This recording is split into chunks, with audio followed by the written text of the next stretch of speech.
Welcome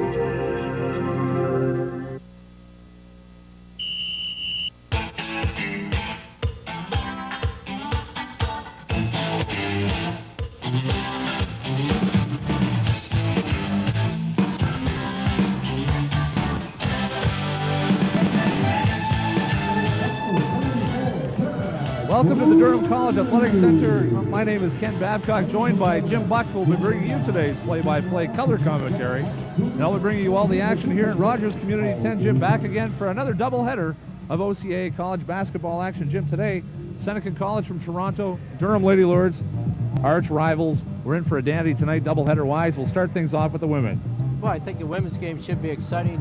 Coach Duggan, I think, excited about his troops this year. Melanie Rayside, a young lady that I know handling the ball for them at the point guard position, should be able to handle the pressure against Seneca, and I think that's going to be one of the keys for Durham tonight, is to be able to handle the pressure that Seneca is going to throw at them.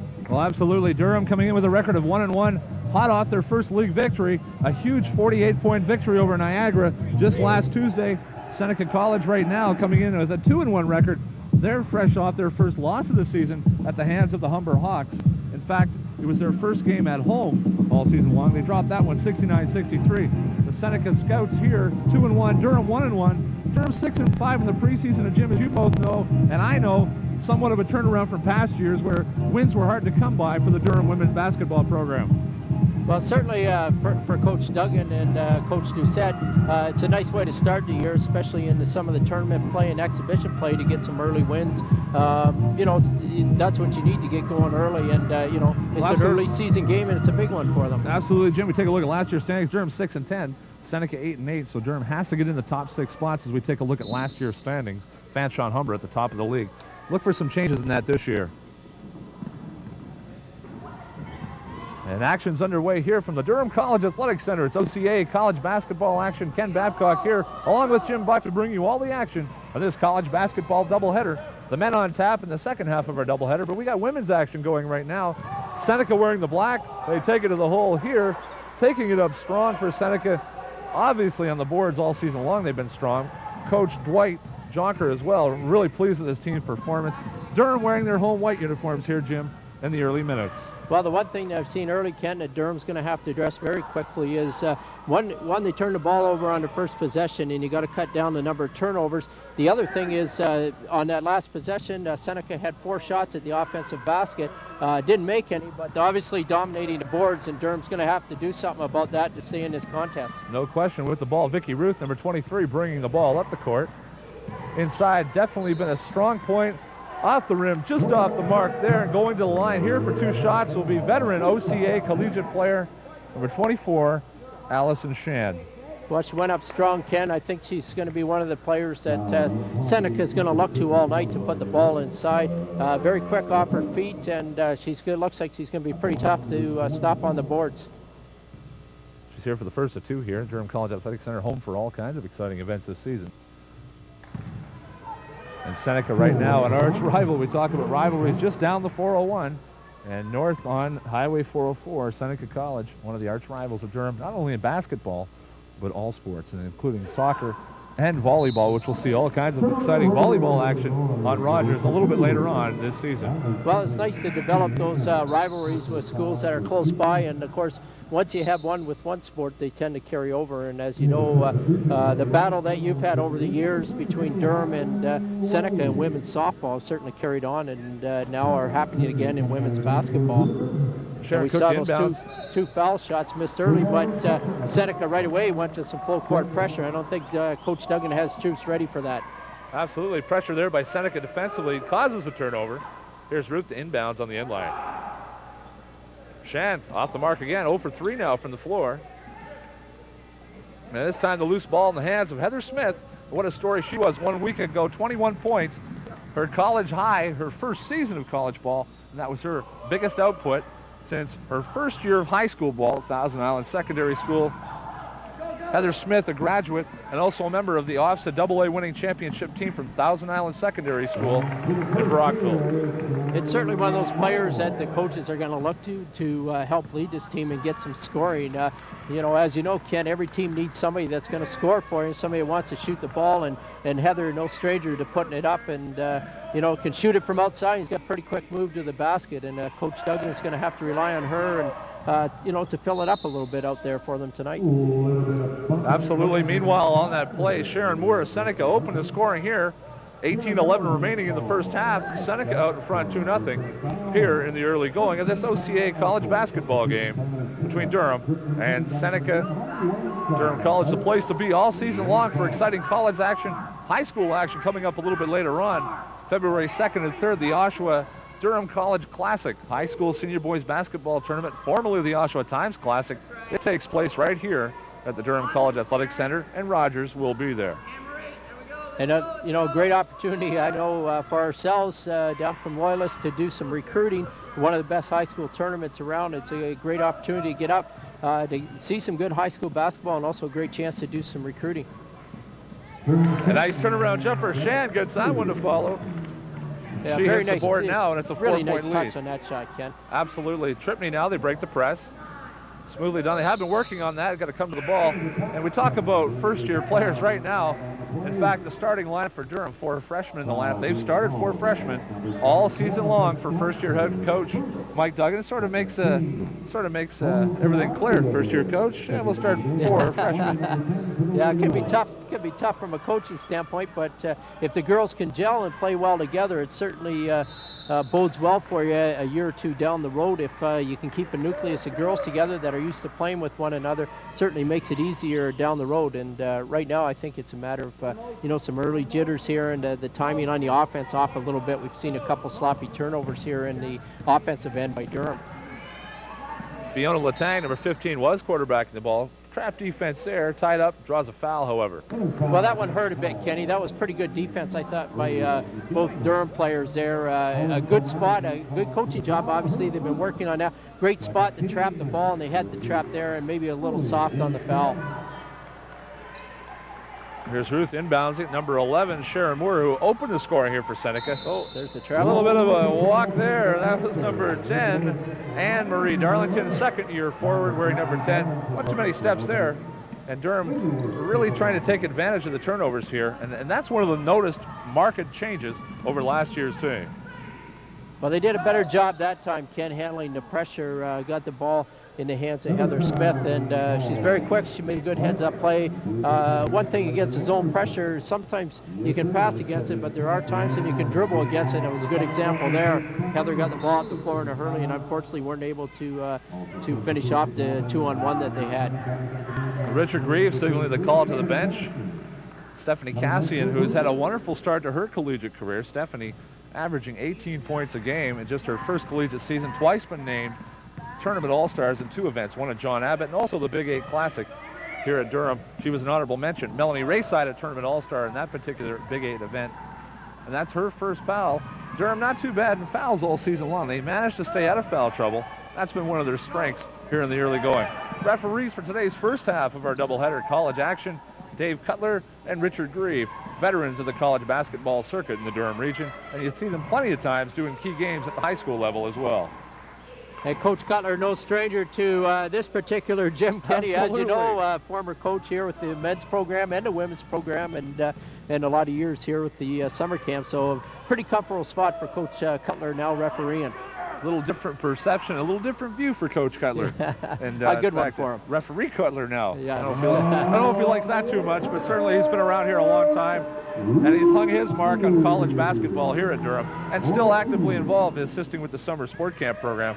And kids that sign up for the summer sport camp basketball program here at Durham College are really receiving a lot of great instruction. Jim, you're involved as well. And Jim, we'd also be remiss to remind the viewers as well, when you're not doing this and helping out on TV, you're also doing your job as assistant athletic director and co-coach with the Loyalist College Lancers basketball team in Belleville. Yeah, I've got a lot on my plate, Kenny, but it's a lot of fun, and as we always preach, time management, certainly something that if you do it properly, there's a lot of things you can do, and this is one of the fun aspects of the job that you and I are fortunate enough to be in, and the business that we're in, and great opportunity, a lot of fun. Any chance I get to watch any kind of basketball for me is a bonus, and then to get up and do the color here on the TV is a lot of fun. I always look forward to doing it, and look forward to the All-Star game again this year. Well, the All-Star game we're provided you have me back. Talking about fun. I think we can work something out in our contract here. We'll have to talk to Reinhold after.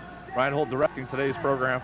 And we'll talk about basketball. Here's Melanie Rayside showing her strength, and that's driving to the hole. Couldn't finish that one. Yeah, good play by Melanie. She's a very nice young player. Sees the floor well, makes a lot of good passes. They made the right decision there as a defensive player, cut off the passing angle that was there. Unfortunately, she wasn't able to finish off the layup. And Durham struggling earlier to get some points on the board. Certainly should be at least tied or maybe up a deuce at this stage in the game. Coach Dwight Jonker's team 8-8 in conference play last season. 4th overall. They went into the Final Four tournament losing their opening game to Fanshawe by 4, 55-51. They met up with a tough team, an upset loser, in fact, when Mohawk stunned everyone in college basketball in Ontario, upsetting Humber at the buzzer. 2 foul shots with no time on the clock sent Mohawk to the gold medal game. Humber defeated Dwight Jonker's Seneca squad for the bronze medal, 4th place last year. He's looking to improve on that. And I tell you what, one player he's got back that's certainly going to get back into the thick of things to help him is OCAA All-Star from 1993, Marcy Scribe. Yeah, actually, I'm surprised that we haven't seen Marcy on the floor yet tonight, but certainly an outstanding player, no stranger to this area, having played her high school basketball just up the road, and one of those players from a coaching standpoint that when you get them back, it's such a bonus, and she was the type of player that's taken a bit of time off to work for a while and then go back into a program, and what a find for a coach to get a player of that caliber back with you. Absolutely no stranger to this area as well. Her parents in the stands and enjoy basketball. The Scribe family, certainly known for basketball. All Paul Dwyer graduates under head coach Heather LaFontaine, also who assists with our summer basketball program. And Heather now over at Father Leo Wasson doing a tremendous job with basketball there. It's tough to get away, and the strong quality basketball people in this area always continue it. And Marcy, no stranger to the basketball circles in the Durham region. No, that's for sure, and it's the type of player, like I said, is just wonderful for the coach to launch into.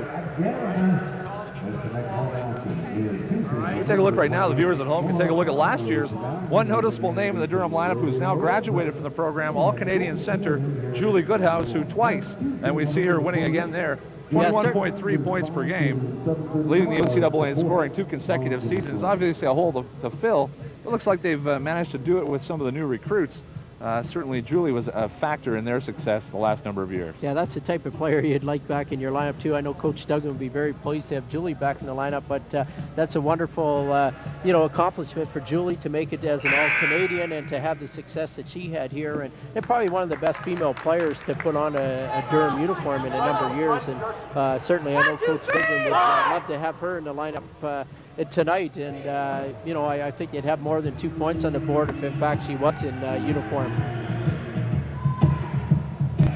Right now for Durham, back into the game here, Kalinda Thompson, number 20, seeing her first court time as well. Cindy Miller, number 24, checked in a few moments ago, and second-year forward Heidi Wayne from Gravenhurst.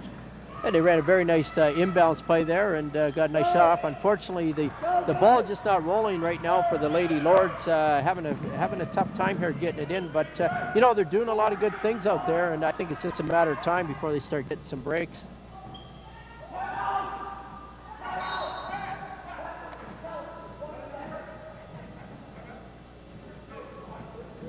We got a timeout on the floor here. Wisely called. Dwight Jonker yelling from the bench. His player on the floor, Kim Pepper, wisely calling timeout. And probably a smart move. The travel call is so evident. You try to move it all. The referee will be on that, calling the travel. So with 14:50 remaining from the Durham College Athletic Center, the score, the Seneca Scouts 10, the Durham Lady Lords 2. slow start right now for Durham head coach Doug Squad. Yeah, I think Mike's got to be a little bit frustrated at this point. I mean, he's certainly encouraging the girls, and they've had some opportunities. We've seen him miss a 2-on-1. We've seen him miss a couple easy bunnies. Ran a real good play on the out-of-bounds play last time and missed that one as well. And the rims look a little tight right now for the Durham team. Here's Rayside in the open court, always dangerous as she tries to track this one down. Takes it to the lane, contact there, nothing there. Rayside again this time comes out empty, but Durham definitely has improved their full court game. They're noticeably scoring more points on the transition game than they ever have scored in the past 3 years. Well, it's pretty evident, Kenny, that they've got some kids out there that can push the ball up the floor. Having refereed Melanie Rayside when she was playing for St. Paul's out of Trent for a few years, no stranger to seeing her run up and down the floor, and the type of player you want. And they've done a good job so far. And like I said earlier, unfortunately, the ball's not going, but they've had their opportunities, and it's good to see. It's a fast-paced action out there. It's good to see the girls push the ball up the floor. Makes the game a lot more exciting than trying to just walk it up. Here's Rayside, Seneca pressure defense, pushing the ball to the outside. Miller off the mark there. As we mentioned before, getting ready to check in. Marcy Scribe, number 30, she'll come into the game next chance. As well, number 12 for Seneca College, Kelly Smith. Both Smith and Lisa Ratz. Lisa Ratz last year an OCAA All-Star, and one of the leading candidates again. She had an outstanding game last year at the All-Star game. The 1996 OCAA Geo Basketball All-Star Games, once again, Jim, and for the viewing audience, right back here at the Durham College Athletic Center. And it's going to be a terrific Saturday of basketball with the top college players, men and women, in the province hooking up. Not only that, three-point shootout, and someone's going to win a car. Yeah, I don't know if it'll be me this year, Kenny, but certainly it's one of the more exciting moments in the OCA during the year. And as you know, as a big fan of basketball, it's something I look forward to every year. Of course, a great job you guys do in terms of hosting the event and the response you get. I mean, we pack the house every year. The level of basketball is incredible. It's just something to really look forward to. And you know, it's not too far down the road. It just seems yesterday we got through last year's, and here we are looking down the neck at this year's already. Basketball's back once again. The Durham College host committee for the All-Star Games, working with General Motors and the OCAA to put on a fantastic show. Tickets are just $5. They go on sale December the 1st here at the Durham College Athletic Center. $5 gets you in for the entire afternoon of basketball action. The women at 5:30, the men at 7:30. We've got a three-point shootout. The OCA Best Mascot Competition will also have a special guest from the Toronto Raptors involved on that particular day as well. So we're looking for a terrific day of hoops action. If you're a hoops fan, you won't want to miss that on Saturday, January the 20th, here in Oshawa. Here's Rats now, 13:25 remaining. Scribe in the ball game. And Scribe not afraid to shoot the three as they're posting her up outside. Yeah, a bit of a surprise, actually, Ken, with the lack of size that Durham has on the floor right now, that Marcy's not posting up down low, but as we know, she likes to shoot the three and can knock it down from out there. So it might be a matter of adjusting here. If she's not shooting it very well from outside, might be a good move for the coach to put her down inside where she's got a very nice touch as well. Here's Rayside. Just off the mark again, not afraid to penetrate what Durham really needs. She's the quarterback of the offense, as long Heather Smith. We talked about their last game against Niagara.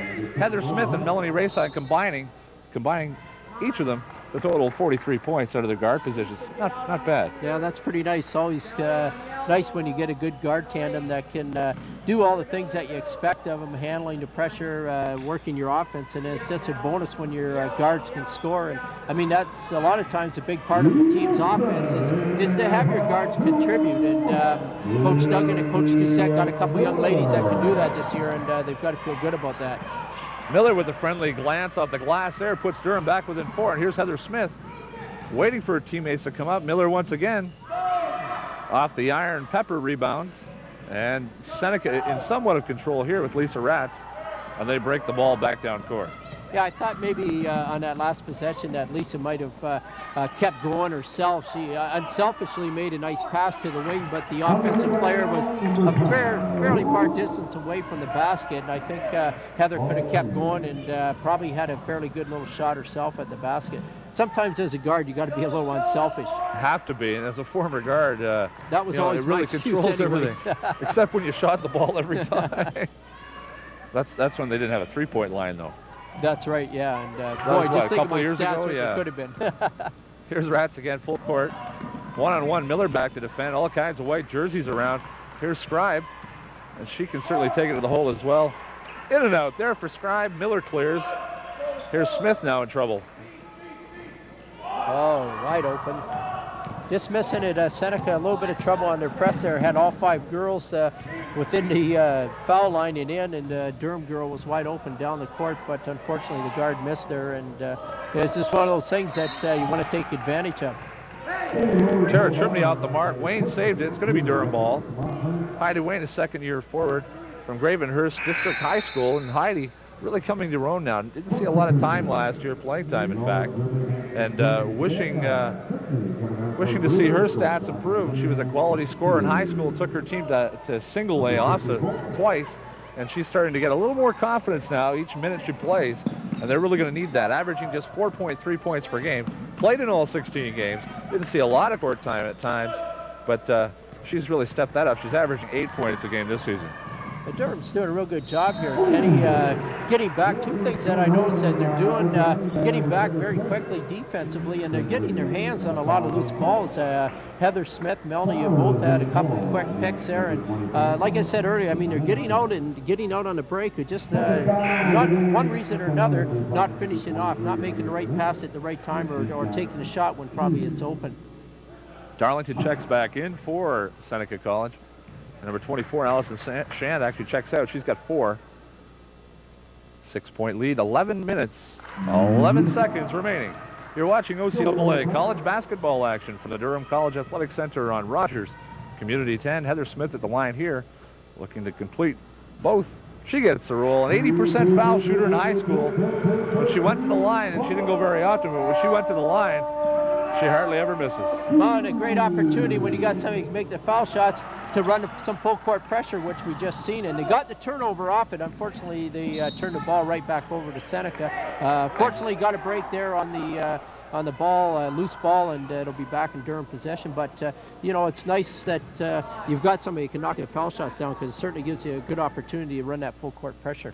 No question. We talk about Durham, not a lot of height, not blessed with a lot of height, and Goodhouse spelled a little bit of height last year.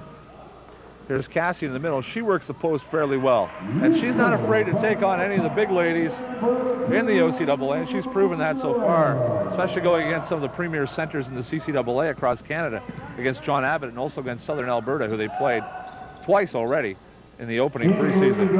Nice basket inside there. Seneca now trying to maintain their lead. They've cut it now. Durham's cut it the lead. It's a 4-point lead now, 10:29 remaining in the first half. Here's Smith.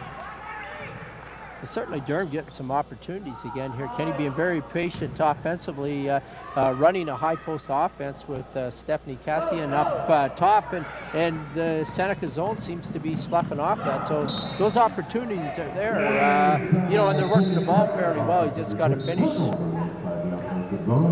Coach Jonker up right now, giving some instructions to his team. There's a little bit of a breakdown. We've seen it twice happen already. A bit of a breakdown in their press.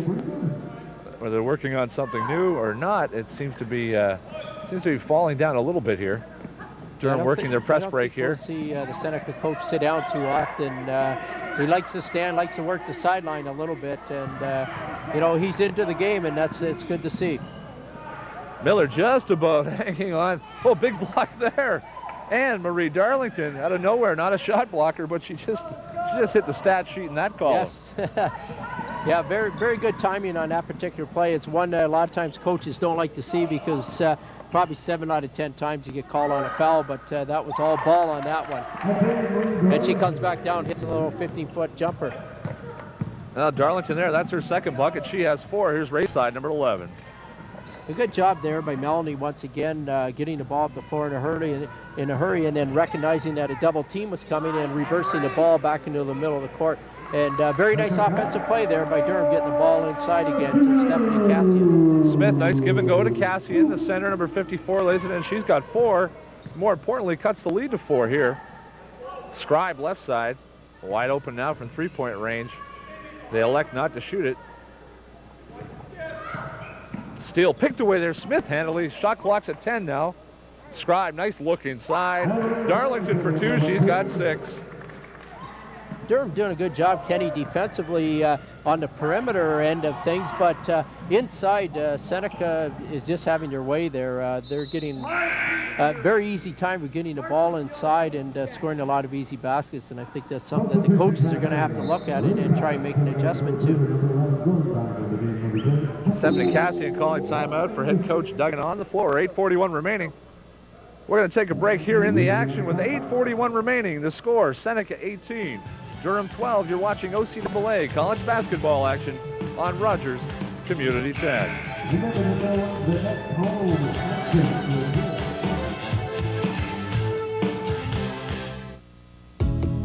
If you have any questions, comments, or suggestions about your community channel, Rogers Community 10, please call the Rogers response line at 436-3500. Your comments and suggestions regarding our programming are greatly appreciated.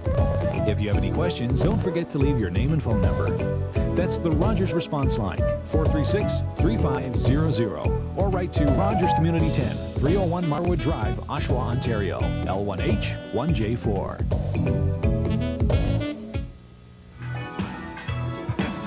Inbounds goes to Smith here, 15 in the shot clock. They work the left side. Trewady now back in the game. Tipped away.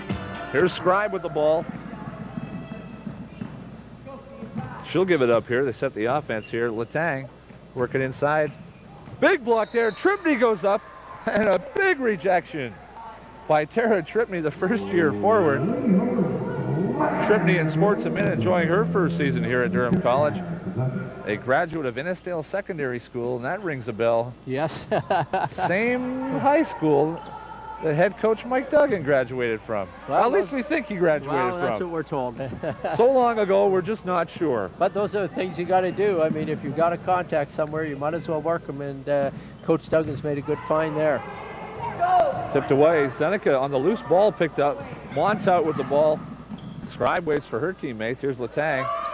Oh, got away with the walk, but no, Coach Cutler, second or two late, but still got the right call. And a big walk there, big time.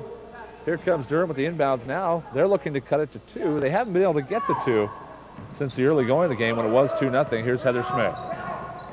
One thing that surprised me a little bit, Kenny, is Marcy Scribe hasn't offensively done very much for Seneca. She's being very patient offensively, which is good to see, but she isn't really looking to score, and that's something that's a little bit uncharacteristic out of her, having seen her play a couple years ago. Certainly somebody that can go out and dominate a game and put a lot of points on the board. She's yet, I don't think, even take a shot offensively. Well, 2 years ago, in her first year of college play, as we did mention before, she did take a year off as part of her academic program. She has to work in a related field, and that's the dental assistant, dental hygiene field.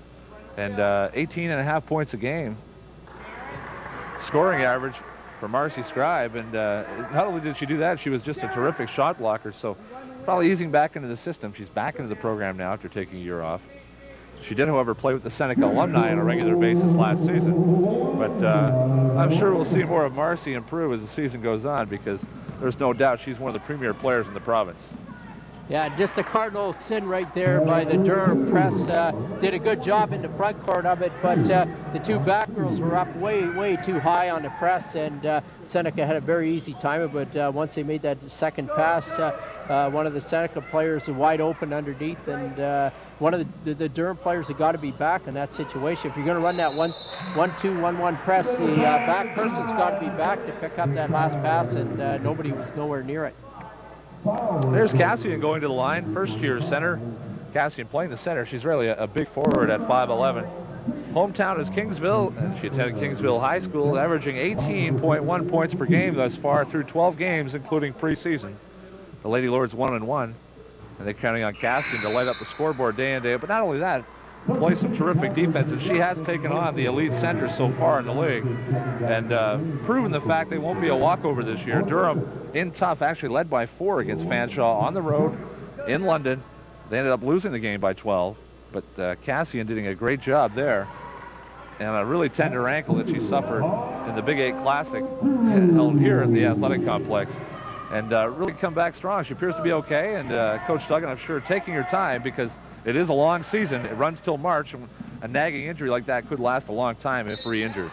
Actually did a real good play there too. Kenny was in the middle of the press there and got all the way back to get underneath the basket, make a good defensive play to steal the ball away, and unfortunately just stepped out of bounds to turn the ball back over to Seneca.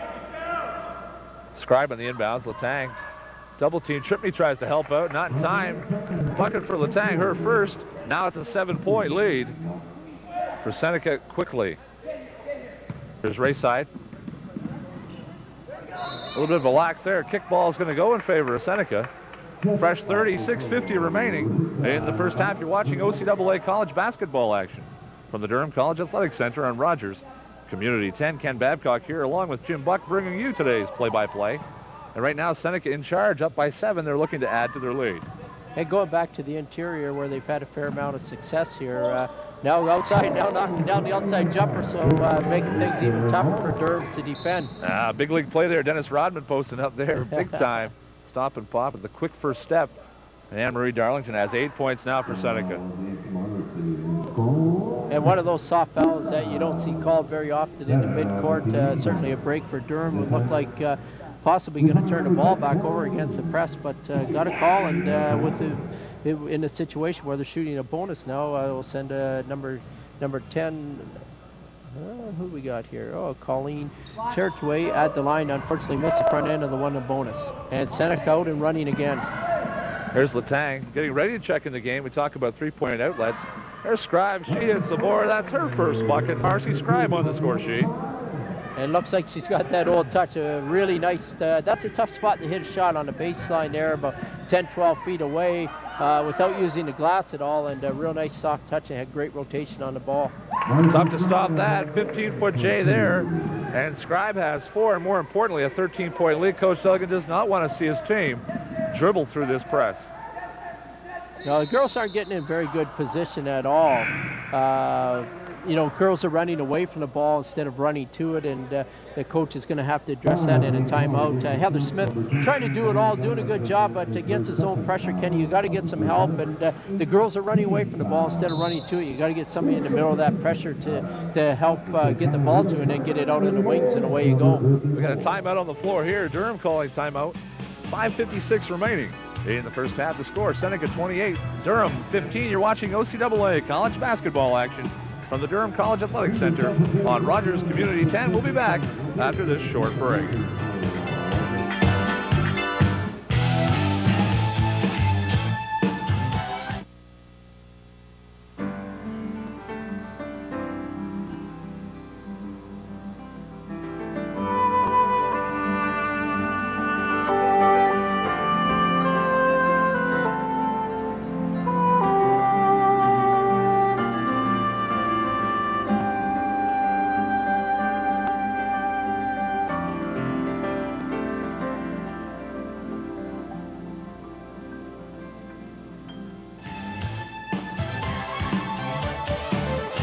Zip into the timeout here. Coach Duggan trailing by 13 as Lady Lords here. 1-1 in the season, hoping to move to 2-1 here against their arch rival Seneca College. Interesting statistic, the last 9 meetings, Seneca-Durham, Seneca's won all 9. Ooh, that's a tough streak to beat. One that Coach Duggan obviously would like to end tonight, but I mean, Seneca's one of those teams that's been strong for a number of years, and obviously a couple of years there where you guys had a pretty tough goal. But if Coach Duggan keeps going the way he's going now, rebuilding and staying competitive, I think within next short little while he'll certainly break that jinx. Smith at the line here, 2 for 2 already. She's shooting bonus here, 1+1. And Smith hits the first. She'll get another. Let's talk about the Durham Lady Lords. Interesting substitution, ironic substitution for Seneca. Natasha Owen, wearing number 14, now into the game. 3rd in the league in OCAA three-point field goals made. Also a contestant last year in the OCAA three-point shootout. Julie Goodhouse, 2-time champion. She won't be back to defend her title. So that's up for grabs in the Spalding OCAA three-point shootout, which will take place at the OCAA Basketball All-Star Games in January. But Natasha Owen, a contestant, she drilled them. She set the OCAA record last year for women with 10 three-pointers in a single game last November. Wow, I might want to look her up. We could use some of that three-point shooting right now for our men's squad down at Loyalist. Certainly seems to be a weak spot in our offense so far this year. But yeah, I mean that's a bonus when you can get somebody that's got that caliber and those abilities to knock it down. A lot of teams in the ladies' league like to play zone. It's a quick way to get a team out of a zone. Here's Owen. Smith close the guard. They look to trap all the time. Smith lightning quick. Good box out position. Sherwadi had position, but Owen quickly grabs it. Loose balls in favor of Seneca. Every loose ball seems to be finding the hands of a Seneca scout. This time, Sue Montout with 2 points underneath the putback. She's got 4, and it's a 14-point Seneca lead. Seneca really picking it up a little bit here, trapping at every opportunity and putting a lot of pressure on. Durham doing an okay job on it, but not converting offensively off it at all. Yeah, loose ball contact there. Cassian takes the brunt of that one. Big time contact. Seneca's going to take the loose ball here. As Cassian heads back down court. 5:08 remaining first half. And Durham has completely gone away from any pressure at all right now. Kenny, sticking to picking up at half court. I don't know. They were having some success with some full court pressure, but when you got to keep Rayside and Smith out there probably for 40 minutes, they need a bit of a blow, and now's probably the time to get it by taking the pressure off. Absolutely. Here, inside look. Nice look there. Tripney couldn't find her inside position. Back comes Seneca, number 11, Sharon Moore. In the air. Can't get that bucket to go. Lots of jostling underneath. Loose ball once again, and they are scrapping loose ball. Seneca once again comes up with it. And dominating offensive boards and getting all kinds of second and third opportunities. Sharon Moore, what an athletic play there. Picks it off, however. Defensive back there. However, it ends up in the hands of Stephanie Cassian. Durham looking now with a fresh 30 to slow it down and set their own. Yeah, I think they need to get something inside, Kenny. Need a couple easy perimeter inside shots. Work the ball in the perimeter and then look it into the post and try and get a couple easy ones. The outside shots just aren't falling for them. Well, you called it there. Trewadi drilling through, winding through, laying it in with her left hand. And she puts Durham back on the board to cut the lead to 12. Here's Smith. This time we look at Smith, not afraid to penetrate and take it to the hole. Trewadi follows, big time foul. Montout there is going to be signaled with the foul, number 25. That's going to be her first. And going to the line for Durham to shoot 2 is Colleen Trewadi, the second-year guard, and an OCAA All-Star from last season who participated in the All-Star game here at Durham College. Well, they're starting to get to the line, Kenny, and you certainly want to take advantage of it. They don't call it a free throw for nothing, and I mean the clock has stopped, and you're going to be shooting 2 each time now on every foul, so it's certainly a great opportunity to hopefully cut it under double digits. I mean, from a coaching standpoint, that's sort of a magic figure for both coaches to either go into the change room at halftime in double digits, up double digits, or down. And if you can only be down 8 or 9 going in, I think for Coach Duggan's squad, that'll be a bit of a mental uplift for them, if nothing else. Trewadi hits 1 of 2, which is exactly her season average from a year ago. 49.8% from the line, so she's 1 of 2, which is her season average. Scribe from 3, can't get that to go. Loose ball right back in the hands of Scribe, number 30.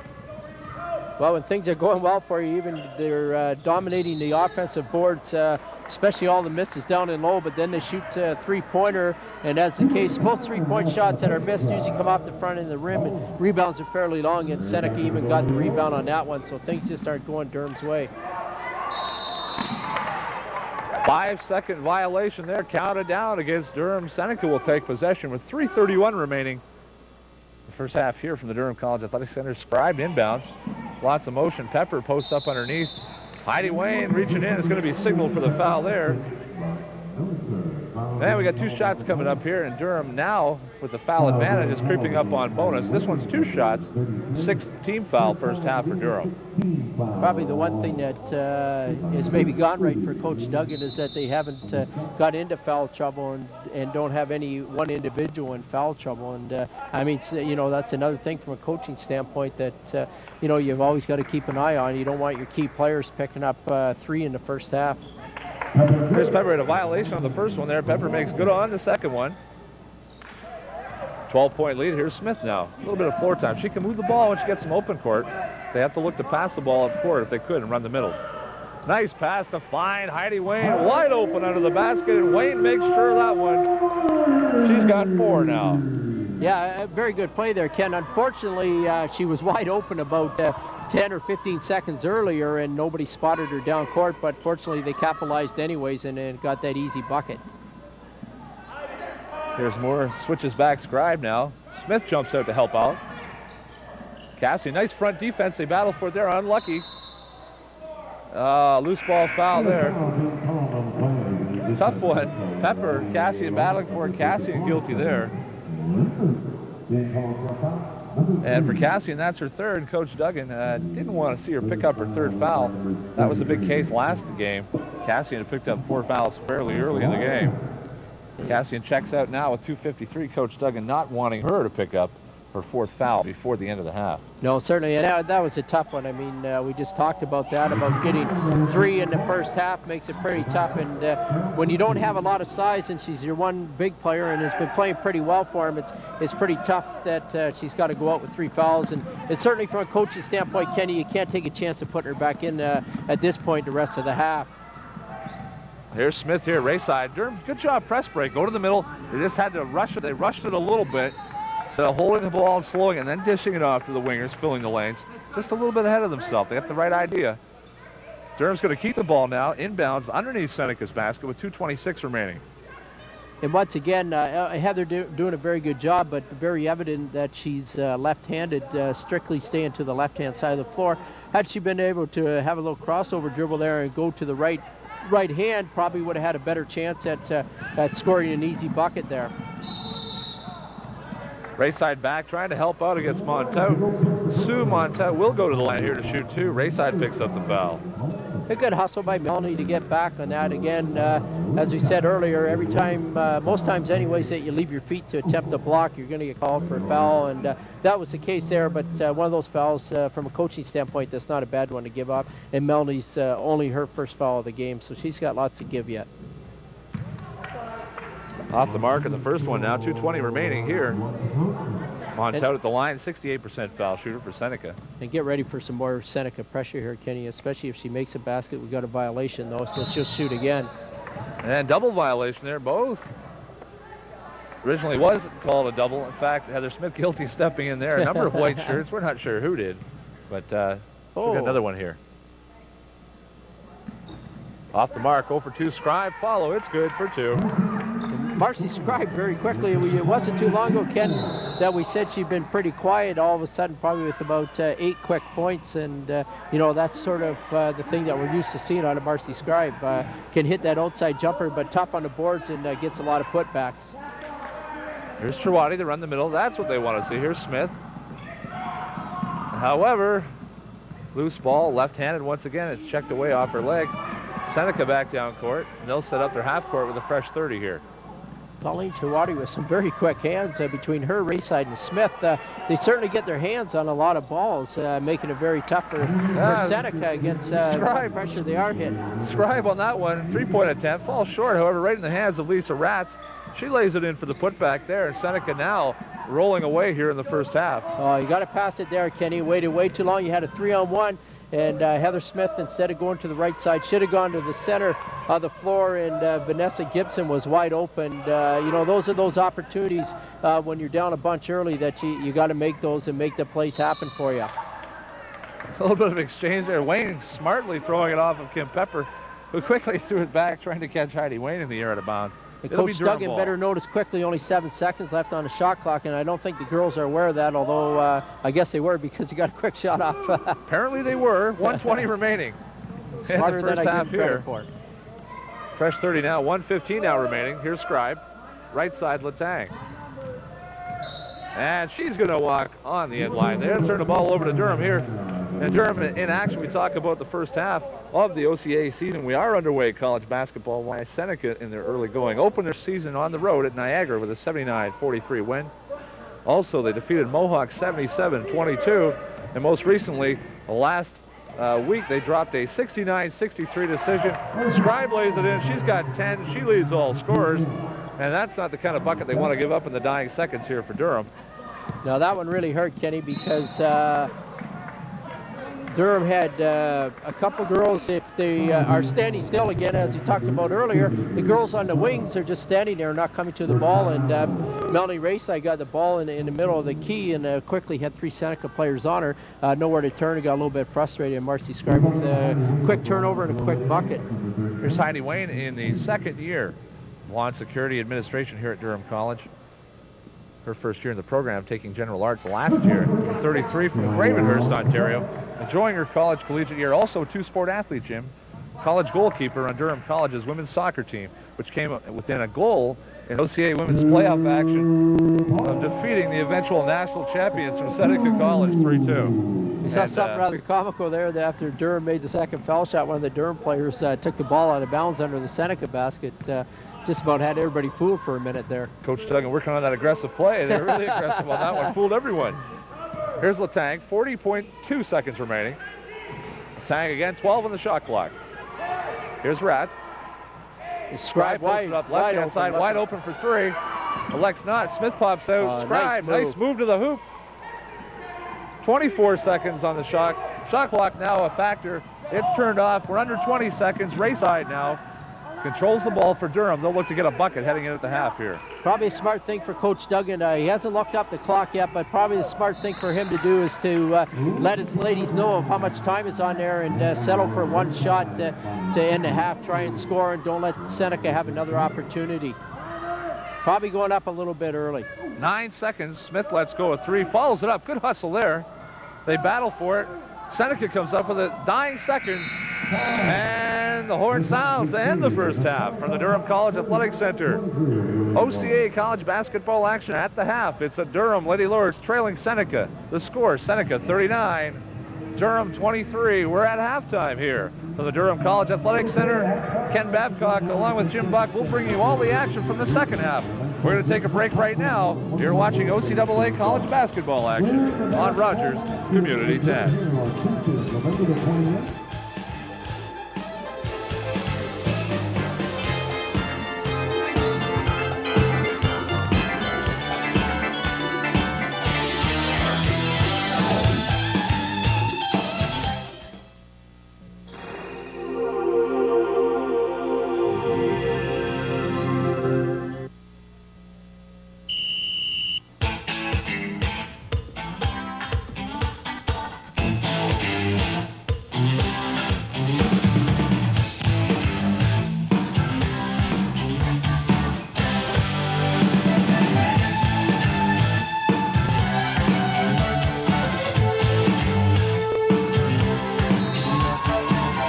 Second half action underway, recapping the first half, 39-23.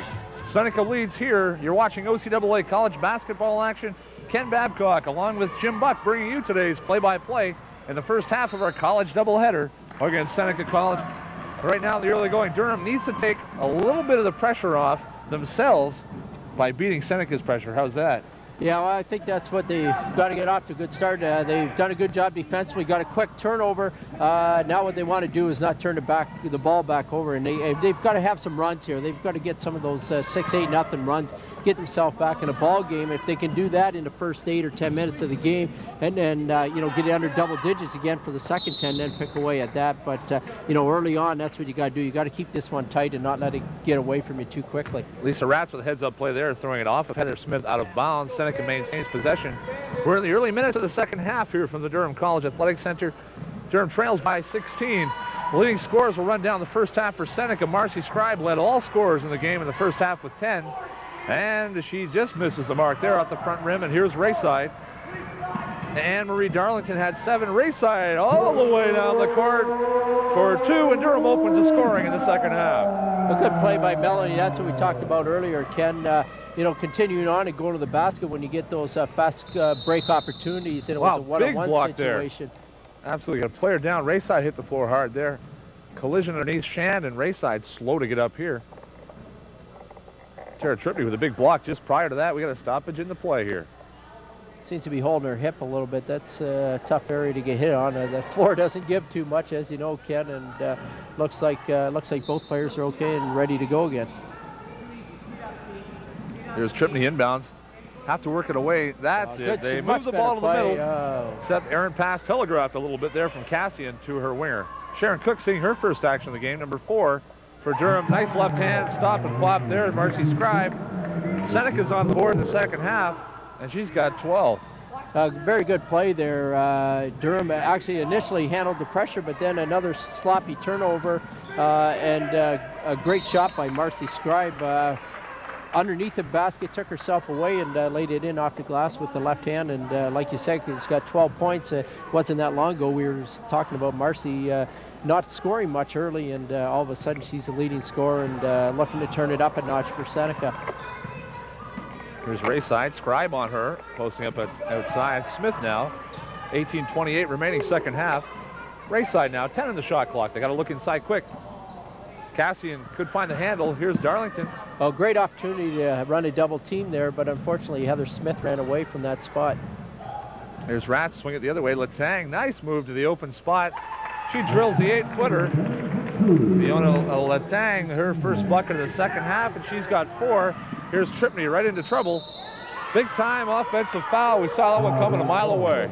Yeah, just like you draw it up on paper, Kenny, the perfect spot to run that double team right at center court and the sideline, and the Durham player had her head down and then tried to spin dribble, and you got to get the ball back in the center floor, and a good play by the Seneca player to step in there and pick up the charge. Darlington picks up her second charge of the game. Excellent defense. And she jokes at Coach Dwight Jonker. I'm sure they have side bets on number of charges taken. She smiled to the bench. Well, it's nice to see, Kenny. I mean, that's something you preach at your players all the time, to step in and take the charge. And most times you see it on the offensive end. Teams go to the basket where they take the charge, but great to see you in a full court pressure there. Take it up on the sideline and then take that charge. The Cook now into the game, seeing her first action as well. Having a tough time finding the handle on the ball a couple times there. A little bit nervous in her early minutes here in the second half. Here's Ratz, dish inside. Darlington picked off by Rayside. She's got a partial lane. Shan hustles back. Shan's going to pick up the foul. Definite height advantage. She pleads her case to referee Richard Grieve to no avail. Rayside's going to go to the line here to shoot 2. Another good play by Melanie. Didn't have anybody with her. Made a good play. She took a quick look up on the left-hand side of the floor to see if anybody was there, and made the right play. Anytime you got a bigger girl trying to run side, downside of you and underneath the basket, the smart thing to do most times is to take it up at the basket, because you're going to be able to get that foul, and that's what Melanie did. Got to take advantage though and make those foul shots. Unfortunately missed the first one. Wayside off the front iron. Shan clears to Scribe. They look to run the floor. Scribe full distance. Tripney the only one back, and they can't make it work there. Help defense by Cook. They break it up. Durham will take over here. Still full court pressure from the Scouts.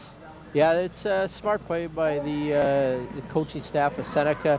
I mean, you're not running up on anybody. I mean, you're up 18. The pressure's working. You got to, kill it when you got a chance. So you got to have that killer instinct. And every opportunity you get, you got to keep going with it. And it's paying off for Seneca. Getting the turnovers and getting absolutely. A lot of Turnover shots. again, Jim, as you mentioned. Ratz takes it inside. Scribe finishes it. Just a bad play, if we can make mention of it or make light of it, if we could. The ball's got to go in their guard's hands. Rayside's got to come back and get it. Instead of stranding their forwards with the ball, unable to dribble. You want the ball in your ball handler's hands, and then the pass will go to the middle, then they'll fill the lanes, and that turnover proved costly. That was much better that time, except for somebody's got to run the floor with her. There's Chawati trying to ad-lib a little bit, taking to the basket. Tough defense there. Scribe all the way down. She's going to draw the foul, and Rayside's going to pick up that personal foul. For Rayside, that's her second. For Durham, that's their second team foul. And teams right now are even up 2 each in the foul category, second half. Probably not a great foul there. Melanie didn't have bad position there, and Marcy Scribe was a little bit to the right of the basket. Probably would have been a better play for Melanie just to stay down on that one, and hopefully the bad shot comes out and you can go rebound. Instead, she tried to jump with a much bigger player, and Coach Cutler made the call, and Scribe's on the line for 2. Scribe good on the first one here. We also mentioned Marcy Scribe. This is her third year of collegiate ball. Spent her first year of collegiate ball in the southeast United States at a school, University of New Orleans, Louisiana, playing a collegiate ball, NCAA Division I. Quite an experience for her. change of plans with her career path brought her back to Canada. And spent an outstanding year at Seneca, where she was named an All-Star, and really enjoying her college career now, and back in the lineup for Seneca this season. And she continues, as we see, and will continue to be one of the premier players in this league. A tough break here for the Durham Lords. Stephanie Cassian just picking up her 4th foul, Kenny, and with 16 minutes, almost 17 minutes left, to have 4 fouls. That's a tough one, for Coach Duggan to address now. Without a lot of size on the team, and she's sort of your go-to person inside, that's going to be a tough one. He's going to have to sit her probably for at least 7 or 8 minutes. Well, it takes her right out of the game, that's for sure. Their post person, the person they need to go to in the middle. And Darlington at the line right now, missed the first. Seneca right now at the half, led by 16. They lead by 17 now, with just under 3 minutes played in the second half. Darlington 1 of 2. She's got 8 on the game, and Seneca now with their biggest lead of the game at 18. And again, Seneca employing off the made foul shots and full court pressure, and weren't that far away from getting another turnover, Kenny. Durham doing a little better job there handling the ball, but again, a lot of times they're putting the ball into areas where where the natural traps can be run, and you got to try and stay away from that. Tripney look there, sealed off quickly by Scribe. There was nothing there to pass to. And Durham will get the ball again. 21 on the shot clock. They have to remember, not a new shot clock. They have 21. Here's Trewati. Inside, big trap inside. Trewati this time off her hands, out of bounds. Scribe to inbounds here, and Durham now has to get back to doing the things they've done so well so far this season. That's breaking the press, taking the time, setting up their half court. They've now played 3.5 minutes and haven't set their half court offense up yet. No, and I think what's hurting them, Kenny, is Seneca's playing an awfully big zone, especially in the perimeter part of it. Playing a 2-3 zone, 3 people and 3 fairly good-sized girls down low. And Durham trying to throw the ball into the post areas where there's just no position to get the ball, and somehow they've got to hit some perimeter shots, either a couple 3-pointers or at least some 17, 15-footers to open that zone up a little bit. The perimeter game has got to happen in order to open that interior game, and right now they're trying awfully hard to get it inside, and there just isn't anything there. Seneca doing a great job at double teaming every time the ball goes into the low post. Scribe checks out, 14 points in the game. Checking back in, number 23, Vicky Ruth. Scribe with 3 fouls in the game. 3 team fouls as well, second half. Rayside can't find the handle, just a little bit out of her outstretched hands, goes out of bounds. One of those tough breaks, Kenny, when when things aren't going very well for you, those are the ones that usually happen. The pass could have been a little bit back behind Melanie, and it was a little bit in front, and she just didn't get a handle on it, and unfortunately, the ball went out of bounds. So Dave Cutler there is signaling to the bench. First to foul that play, it's going to go against Heidi Wayne. Heidi Wayne second, team's 4th of this half, and Marie Darlington's going to go to the line here to shoot 2, and she's right now 2 of 3 in the game from the free throw line, and 72% on the season. Yeah, you certainly like to see that in the players. 75, 80% is pretty nice that you want to see, and 72 is pretty acceptable for most players from the coaching standpoint. A nice rotation on the ball. Got that exact same shot both times. Got the front of the rim, but as we're often taught and as we teach, get good rotation on the ball and you'll get that roll. Now Darlington hits both. She's 80% from the line, 4 or 5. Here's Wayne. Look inside. Trewati open for a minute, but not quite. 19 of the shot clock as Rayside controls. And you're right, Seneca spreading it out. Here's Smith needing to open up some time outside. 3-point attempt, just misses. Smith helps out. We got a traveling call there. Darlington, 1 too many steps at the ball. They'll turn it over here. Durham inbounding from the side court. Back to, they're going to take it underneath the basket. Tripney to inbounds. Give and go, Trewati back to Tripney. Baseline, it's good. Tara Tripney with her first bucket of the second half. She's got 4. More importantly, the scoreboard moves on Durham's side.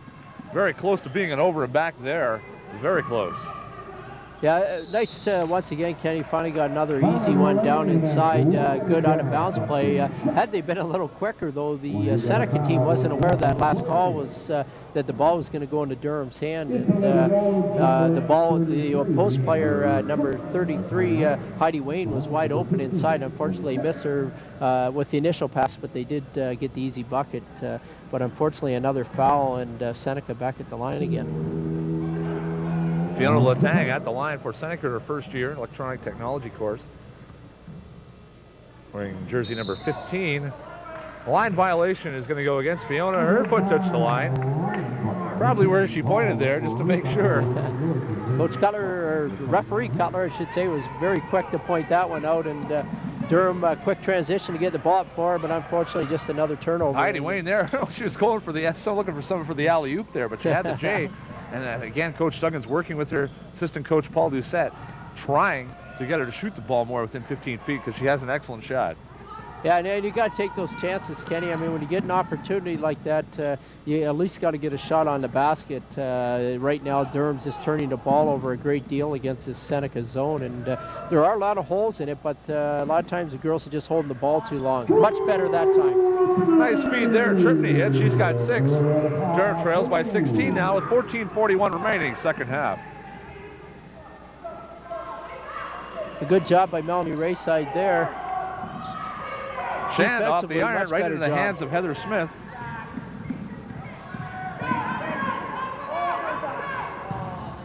Rayside Darlington leading in. Rayside wins that battle. Shawadi 15 feet off the mark. Rats clears and rebounds. And she'll keep the ball here. Nice move, Rats. 2-on-1 now to Ruth. And she forgot some baggage. Yeah, something happened there, Kenny.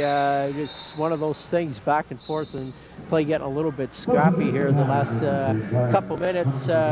Just a lot of turnovers, and Durham just not getting a lot of breaks offensively, not converting, and turning the ball over, and Seneca doing the favor back.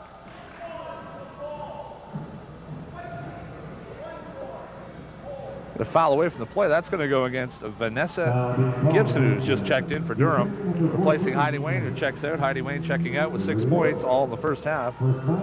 Seneca inbounds with a fresh 30 with 14:09 remaining in the second half here. You're watching OCAA college basketball action from the Durham College Athletic Center on Rogers Community 10. That's a bit of a strange play. Seneca keeps the ball. No shot as it missed the iron. The shot clock ticks down to 15. Yeah, again, Durham doing a pretty good job defensively, forcing some shots, but not boxing out. And again, Seneca getting those second and third opportunities, Ken. Darlington with a big league play there. Looksy in the air, turns and fires to Smith, who puts it off the glass and in. That was a big league play by Darlington. Shan with a steal here. It's a 3-on-1 now. Durham late to get back. Shan strong to the hole. Gets her own rebound, and she's going to draw a foul. That's Rayside. That's a key foul. Yeah, that's Melanie's third, and again, another tough one. One of those plays where the guards a lot of time get away with that when they sneak underneath and get a hand on the ball of the bigger person. But referee Cutler saw a foul there and made the call, and it's Melanie's third. She's going to have to be careful over the next couple of minutes not to pick up a fourth one. A good play there. There's Rayside. Probably got fouled there. Very aggressive. Ruth reaching in. They're letting them play right now. Wayne quickly checked back into the game for a quick breather. Ruth with the ball now, and Durham inadvertently turned that ball over, and they got to try to cut that down. Yeah, that's it. It's killing them, Kenny. Every time they get the ball on that perimeter on the wing and try and make that entry pass into the post, they're just throwing it into the hands of the Seneca players and just making it way too easy for Seneca defensively.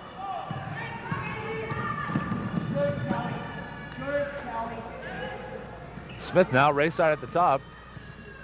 It's Wayne, Smith, Tripney, and Shawadi for Durham right now on the court. They swing it, not being able at all to set up any three-point attack. There's Shawadi Smith open now for the three. Ruth challenges. Smith just off the mark. And Smith right now the leading three-point shooter. She had 5 in the last 2 games. 5 in each of the last 2 games for Durham. And just can't find the mark tonight. No, it's something that you need right now. I mean, down 20 points with 12 minutes left, Kenny. You got to get some easy ones, and you got to hit some threes. And when you got a couple girls that are capable of doing that, you hope that they knock them down. I mean, you get 2 or 3 of those, and you can get back in a game in a hurry.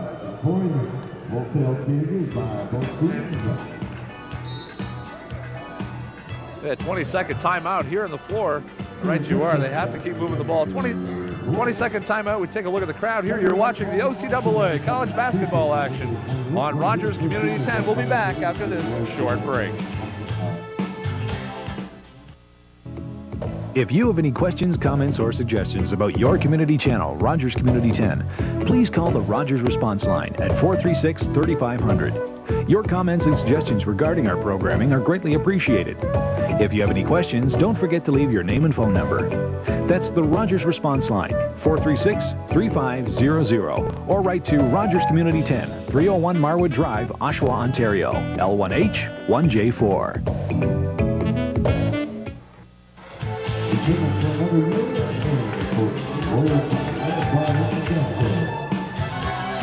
Durham inbounds right now, 12-12 remaining. Durham trails by 20. It's 51-31 Seneca here, second half action.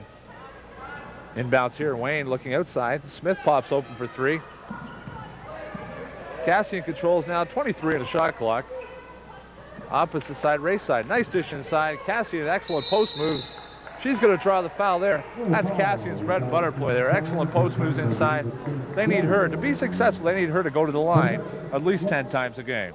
Yeah, and she's going to have to be careful here too, Kenny, because she's got 4 fouls, and you know, in all likelihood won't pick up the 5th on the offensive end of things. But and you need her to score. I mean, right now to take a run at this game, which you know, it's getting to that point now where you got to do something pretty quickly. They need her on the floor, but it's tough when you got 4 because it takes away some of the aggressiveness from a defensive standpoint. 3 for 6 heading into these 2 free throws. She missed the first. Cassian finds the range, nice touch, good shooter roll, 1 and 2 there. She's got 6 on the game now, and it cuts into the Seneca lead. It's now 19.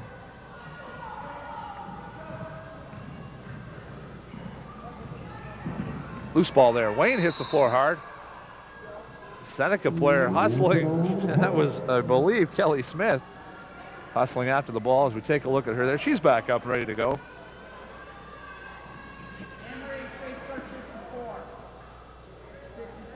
Durham's got to, again, got a quick turnover here, so they've got to take advantage of it. The one thing that I'm surprised they've done is they've gone away from any full court pressure at all, which probably at this time, if you're going to get back in the game, you got to run some pressure and try and get some turnovers. Smith guilty of that foul, no doubt about that one. Rayside is taking a beating tonight. She's hanging tough. She's a trooper. 11:47 remaining. That's foul, team foul number 5. For Kelly Smith, that's her first. Durham in the bonus situation at 7. Their next foul is going to send Seneca to the line. That's a key subject as well. Here's Wayne, there and there's another foul there. Quickly, it's going to be evened up. Latang guilty on that one, her second. And that's at Durham. You know, one of the ways to get back in the game quickly, Kenny, as you know, is to when you're in that bonus situation, is get to the line a lot. I mean, it stops the clock, gives you a chance to make some free throws. The other thing it does is allows Durham, if Coach Duggan decides, is to get that full court pressure set up again, and that's one of your best opportunities, is to run it at a team is off a made foul shot. And you know, if they're going to take a run at this thing with 11 minutes and 43 seconds left, down 19, now's the chance. I guess they're not going to the line, but the next one they will be, and when they get there, they've got to start knocking them down. Scribe quickly eluding her own teammate there, quickly seeing her at her feet. She smile on her face up the court. Here's Latang. They're leaving her open. You don't want to leave Scribe open, that's for sure. 19 in the shot clock here.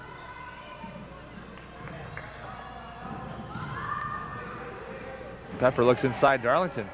Hands on that ball. They swing it. Nice move there. Sharon Moore right into trouble, however. Oh, tough. And ball. They had a trap there, and number one thing you do not want to do is reach in, and Smith guilty on that one. Yeah, I mean, Kenny, you couldn't have had it better. In fact, they were not even trapped. They had 3 players. They had a triple team there, and the girl had given up her dribble and was underneath the baseline, had no Anne-Marie Darlington had nowhere to go whatsoever there, and shot clock running down, and that's a tough one. That's one of the fouls you hate to give, and of course, not only is it, you know, pick up another foul for, well, I thought it was called on Melanie Ray's side, but apparently not. But again, it stops the clock and sends Seneca to the line.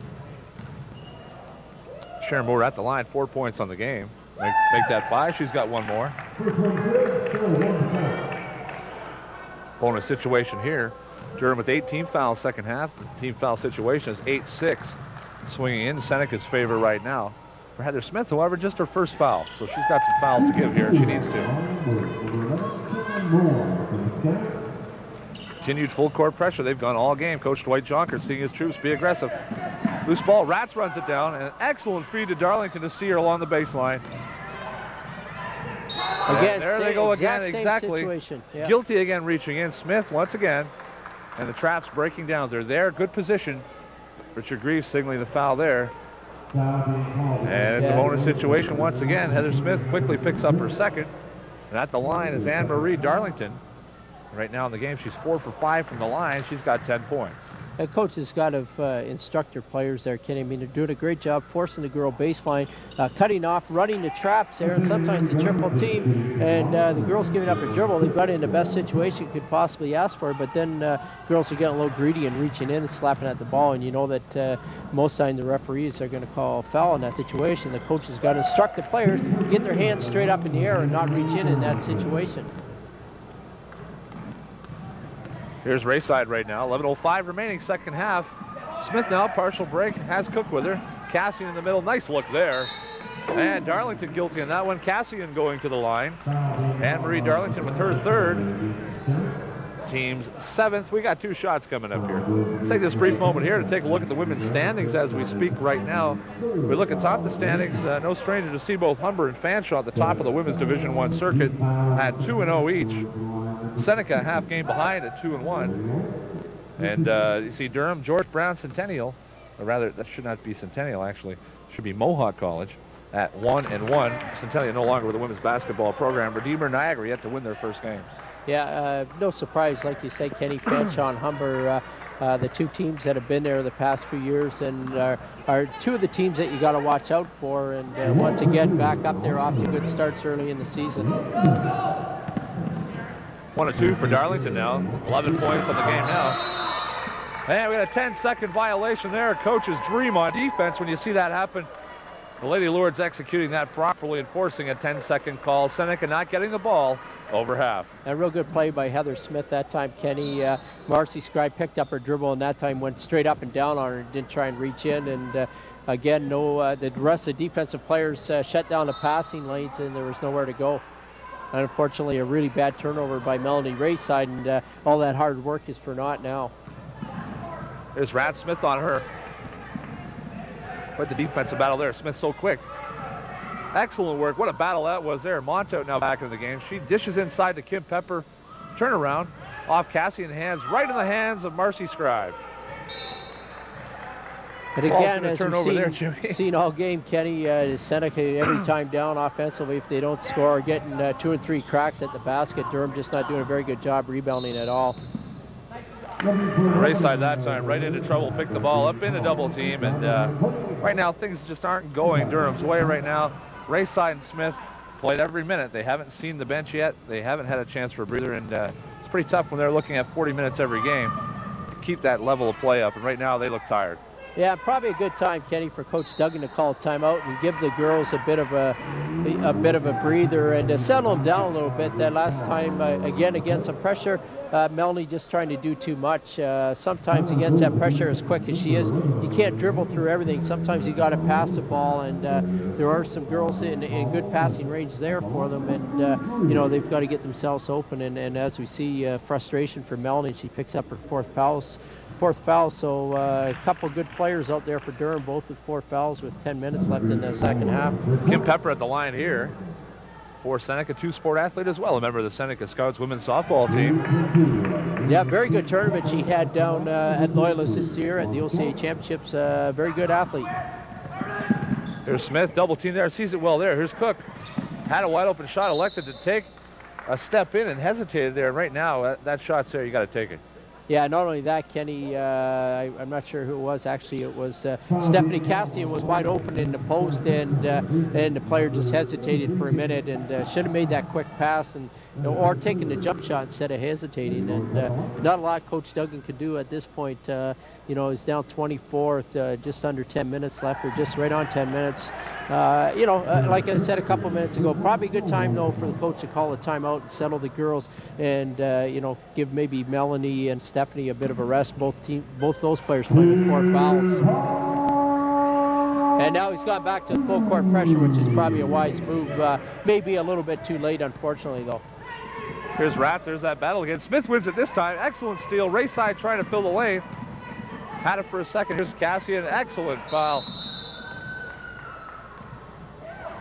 Ooh. Cassian there, a little bit confused there. Looked like a foul coming up. We saw it from here, but anyway, we got a traveling call. Cassian guilty on that charge, according to the referees, and the ball will go over to Seneca.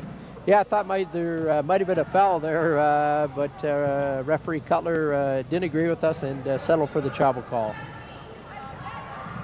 Here's Rats, but excellent steal prior to that by Heather Smith. Tried to fill the lanes. Cassian did. And this time, good position there. That ball went out of bounds off of Seneca, but we have a jump ball called here. And it's going to go arrow in favor of Seneca. Scribe to inbounds to Rats. Off the mark there, right in the hands of Melanie Rayside. And right now, there's no one filling the lanes here for Durham. Rayside takes it to the hole. Monta with a foul. Rayside is going to go to the line shooting 2. Yeah, probably pretty good play there by Melanie Rayside, Ken. As you said, she's going to the hole. Wasn't much there, but elected to keep going and just sort of threw up a prayer and hope for the foul, and she did get the call this time.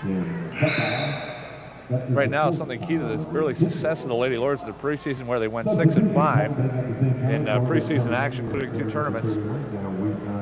A little bit tired right now. The break there, and no one's filling the lane. The transition break, which was so positive and successful for Durham, is just not there right now, and Rayside's leading, and she's looking around, seeing nothing but black jerseys.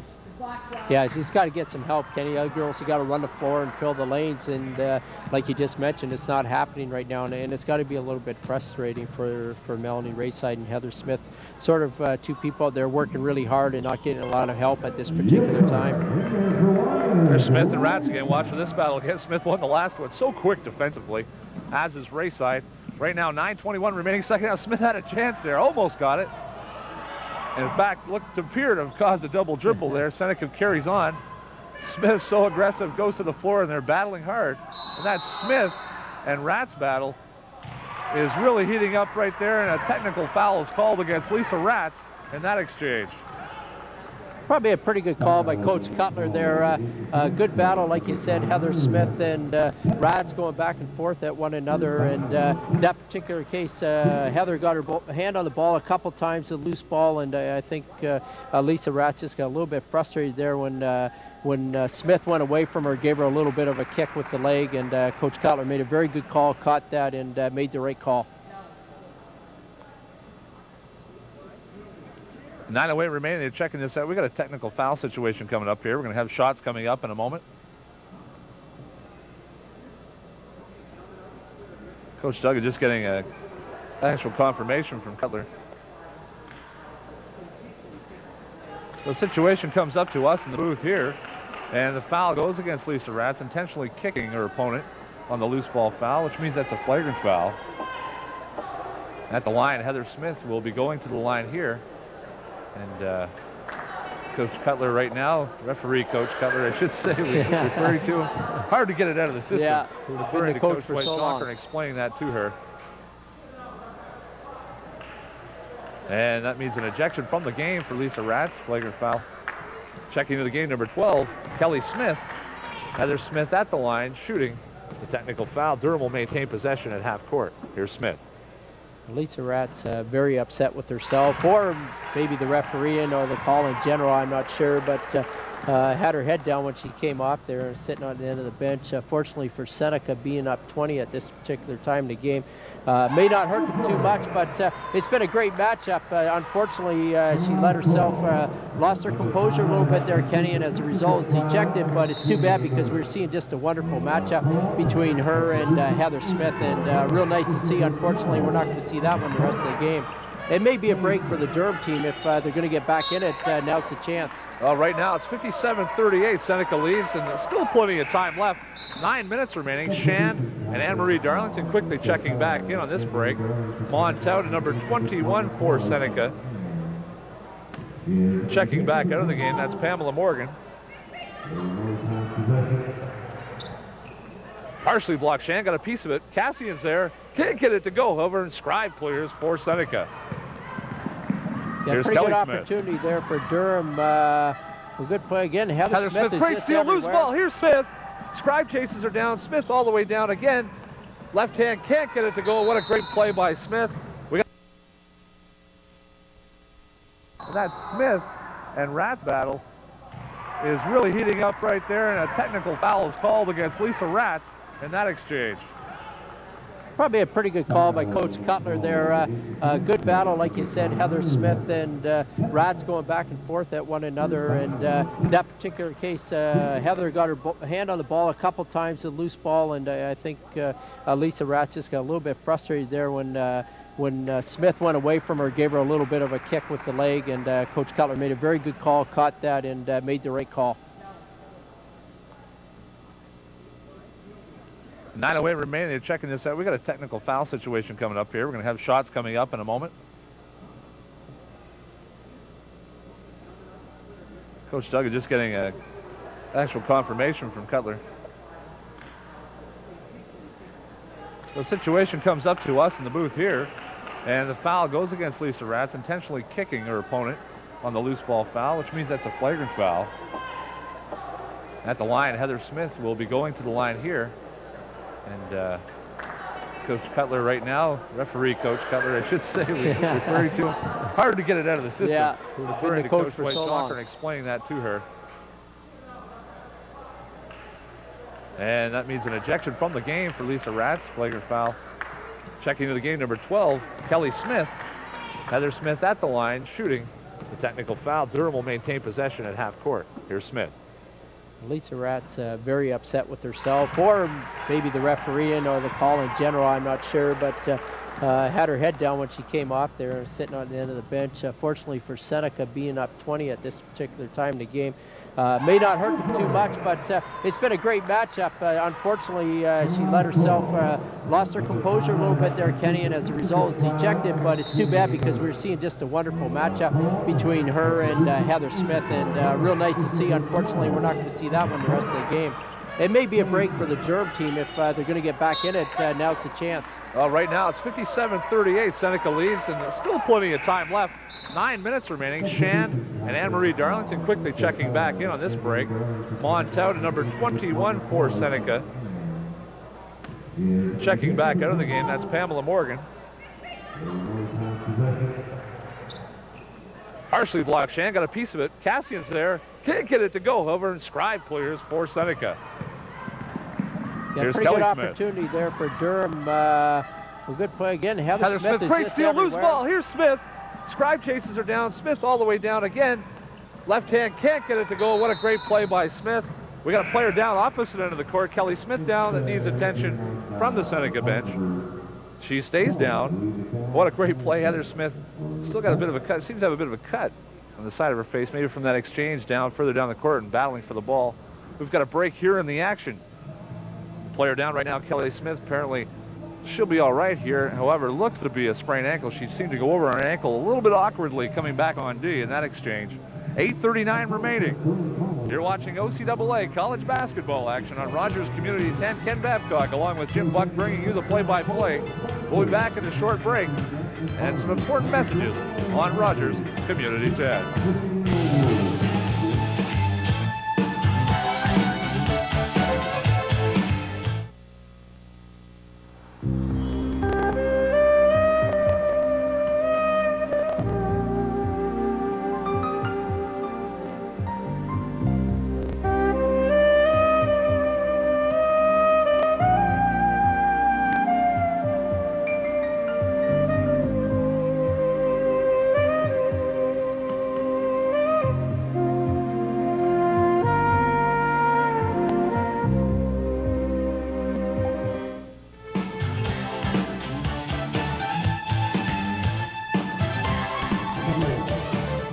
Back to the action here. It's Durham against Seneca. OCAA basketball college action from the Durham College Athletic Center. Kelly Smith still floating it off right now.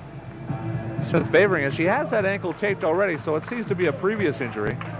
Having a difficult time right now as assistant coach and trainer is now helping her up. She's going to have to get some ice on. It looks like it may be a prior injury because that ankle is already heavily taped. And Kelly in a lot of pain now coming off the court here. Coach Dwight Jonker definitely concerned. Yeah, that's a tough one. As you and I both know, that's a tough injury, Kenny. They're pretty painful when you do the ankles. And like you said, the ankle's already taped, probably a previous injury, and you can tell by the look on her face that it could be probably fairly serious. Scribe, nice look inside, drives the hole, dishes off. Darlington's good for 2. 13 on the game now. And Allison Shand away from the play has come off too as well with an ankle injury. And things just aren't going well for Seneca right now as the injury bug has hit big time. Yeah, I think, Kenny, again, Allison Shand with the knee brace on, and she's gone down a lot of pain here, and you know, I'll tell you, it's hard to tell with once you have those knee injuries, it's pretty frustrating, and it doesn't take a lot sometimes for them to go out, and she's really in a lot of pain down here beside us. So quickly things coming unraveled for Seneca. It's unfortunate that Durham isn't a little bit closer because they could certainly get back in this game at this point. Scribe, 2 exchanges, one at the putback, couldn't get it to go there. It's going to be Durham ball. Trainer attending to Allison Shand, definitely a lot of pain at the Seneca bench right now. 59-38, 21-point lead here for Seneca with 8:20 remaining.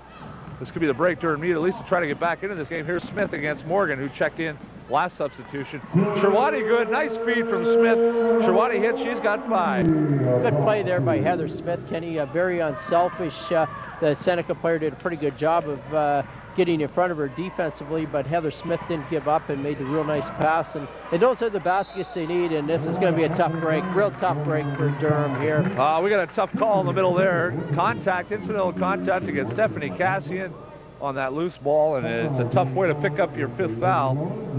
We look for the 5th foul as being very clear cut, but that's going to go against Cassian. That's her 5th foul, and Stephanie Cassian is fouled out of the game with 6 points, Durham's leading scorer so far this season. 7:58 remaining. Got a short break here while they check in. They have 20 seconds to substitute someone in. And right now, 19 points, and any hopes of a comeback certainly out now with Cassian stepping out. Yeah, that one really hurts Kenny. them in the middle. Yeah, big time. And I mean, that, like you said, from a coaching standpoint, that's a pretty frustrating call. There wasn't a lot of contact there. It was sort of away from the basket, and maybe a little soft on the call. And it's a tough one when it's your 5th one. And like you said, without a lot of size for Coach Duggan and his squad here, and a chance to get back in it, it's going to be real tough. And like you said as well, Melanie Rayside out there, and she's got 4 as well, so she's going to have to watch it. Have to be the quickest referee in the OCAA. I just saw referee Dave Petler sprint from the baseline to the top of the key, and all he had to do was give him the ball. He was open for the J on that particular play. What a move. And we all know he could knock that shot down. Here's Morgan at the line. 2-shot bonus foul. She's good on the first one. Her first points of the game. Morgan checking in for Shan when she went out with an ankle injury. That increases the lead to 20 here, and Seneca moving back into control here. They've led the entire game, and they continue to lead. They're now up by 21. Morgan good on both. Yeah, it's still coming out in full court pressure, but Durham doing a much better job, and this is what you want if you can get out and score some easy ones off the press. Rayside off the back iron after getting her own rebound. Can't get that to go. Loose ball, foul, and it doesn't look like it's going to go against anyone except Heidi Wayne. For Heidi Wayne, that's her 4th. And right now, foul situation, 10 up, beat Sheets foul situation now, 2-shot bonus foul. Take a look at Coach Duggan right now. This team is serious foul trouble right now with 7:46 remaining. Yeah, it makes it tough too, Kenny, when every foul the rest of the way the teams are shooting too. I mean, from an offensive standpoint, it's nice for you, but defensively, it's pretty tough that every foul you commit the rest of the way, the other team's going to be shooting too. And I mean, that's a new rule in the league the last couple of years. Years ago, it was just a 1 and a bonus all the way through, and so fouling was a part of the game, but it's taken that away from it to stop the clock anymore. You just can't go out and foul a guy anymore just to stop the clock, because once you get to that 10th, it's 2 the rest of the way, and takes away that part of the strategy of the game. Well, not the kind of rebound you want to give up. Scribe will kill you from there. Another 2 for her, and she has 16 on the game to lead all scorers. Here comes Durham. Sherwadi right side, chased down by Owen. Nice dish inside. Heidi Wayne. Heidi was traveling on the baseline, couldn't get her feet set. No basket. Seneca ball, and that's the story of the night. Yeah, I think so. That and the last transition at the other end, Kenny, was Seneca missing the foul shots, and then on the second miss, Seneca getting the rebound and getting 2 shots, and Marcy Scribe knocking down a shot. That's sort of been the story of the night. Turnovers by Durham and a lot of easy opportunities, second, third, and fourth chances for Seneca. Pamela Morgan hits there. She's got 5 since coming in her limited playing time. The story of the night, we meant those little things. Durham just has to do those little things. Nice look inside. Sherwadi. Smith can't follow. Back comes Shauna Moore here. And we get a foul coming through the lane here. Player control. And it's going to go against number 11. Seneca, Sharon Moore. It's going to be her second foul. It's a 2-shot bonus foul. The one spark plug, Kenny, tonight, and I'm really impressed with the play of Heather Smith. It's a tough spot. 7 minutes left, and you're down 26 points. This kid hasn't given up at all. I mean, one thing you got to give praise for. It's the effort that she's put forth tonight. She's been everywhere on the floor, and like you said, she's going to play 40 minutes a night, and really is doing a lot for this Durham squad tonight. And it's unfortunate for the girls that they couldn't have kept it closer earlier because certainly the effort has been there. They just have missed a lot of easy shots, and just the turnovers have hurt them. But Heather Smith, outstanding game. Heidi Wayne, nice turnaround jumper there, in and out, tough luck there for Wayne, can't get it to go, and that's where she has to be successful, but she's got to keep taking those shots. That's where Coach Duggan wants her to shoot from. And there's no doubt about that. That's going to be a clear cut, 5th foul. Wayne heads to the bench, she knows it. We got 2 shots coming up from Anna Marie. Darlington has had a heck of a game here for Seneca. She's had 13 in the game. She's going to go to the line here, and Heidi Wayne checks out with 5 fouls. Heidi as well with 6 points. That was a fairly aggressive foul, but not one the Seneca coach looking for an intentional foul, but referees made the right call on that. That's just a good hard foul going after the ball and knowing that you're not getting it, taking a bit of body. Unfortunately, 5th one, a second Durham player to foul out.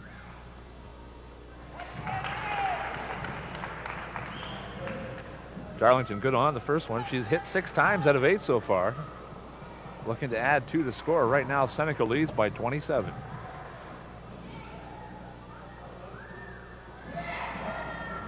And Darlington once again, 7 out of 9. Which is just slightly above her season average, 72%. She's at 79 right now. We got a timeout. Heather Smith calling timeout on the court. Right now, 6:42 remaining in the second half. It's Seneca 68, Durham 40. You're watching OCAA college basketball action from the Durham College Athletic Center on Rogers Community 10. If you have any questions, comments, or suggestions about your community channel, Rogers Community 10, please call the Rogers response line at 436-3500. Your comments and suggestions regarding our programming are greatly appreciated. If you have any questions, don't forget to leave your name and phone number. That's the Rogers response line, 436-3500, or write to Rogers Community 10, 301 Marwood Drive, Oshawa, Ontario, L1H 1J4.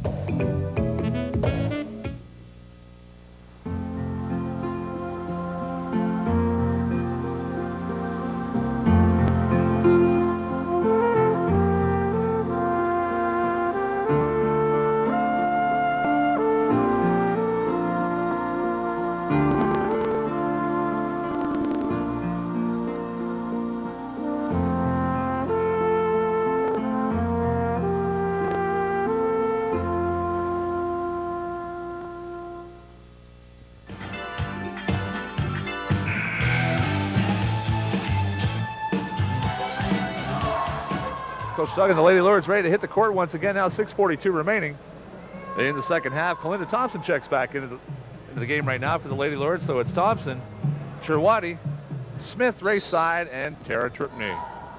Take a look at a former basketball, and certainly no stranger, former basketball head coach Ernie Rainbow, the women's program, as well as the men's program as well, taking in the action tonight. An avid basketball enthusiast as well, recognized in the community. For those people who take part in the summer basketball camp, Ernie Rainbow, the head coach and head instructor of the Durham College summer basketball camp that takes place the first 2 weeks in July here every year. And Coach Rainbow also on staff here at Durham College. Looking still much as a more professor. relaxed over there, Kenny, than he has at the Durham bench the last couple of years. He's lost a few more hairs, but he's looking a little bit more relaxed over there than he has the last time we see him on the Durham bench. We had a chance to speak with him at halftime, and Ernie's certainly glad to be out in this situation. Less stressful. 8 years coaching both the women's and men's. The last 2 with the women's program, and assisting and head coach as well with the men's program prior to that. And you must say he's enjoying the basketball. He's liking what he's seeing, and enjoying basketball altogether. And we have a bad foul there. 3 seconds on the shot clock. A foul there. Bails out Seneca. The game well in hand here, but Durham needs to build on some things for next game. Well, those are little things, Kenny, that from a coaching standpoint, you're losing the war, but you can win some small battles, and that was an opportunity to win one.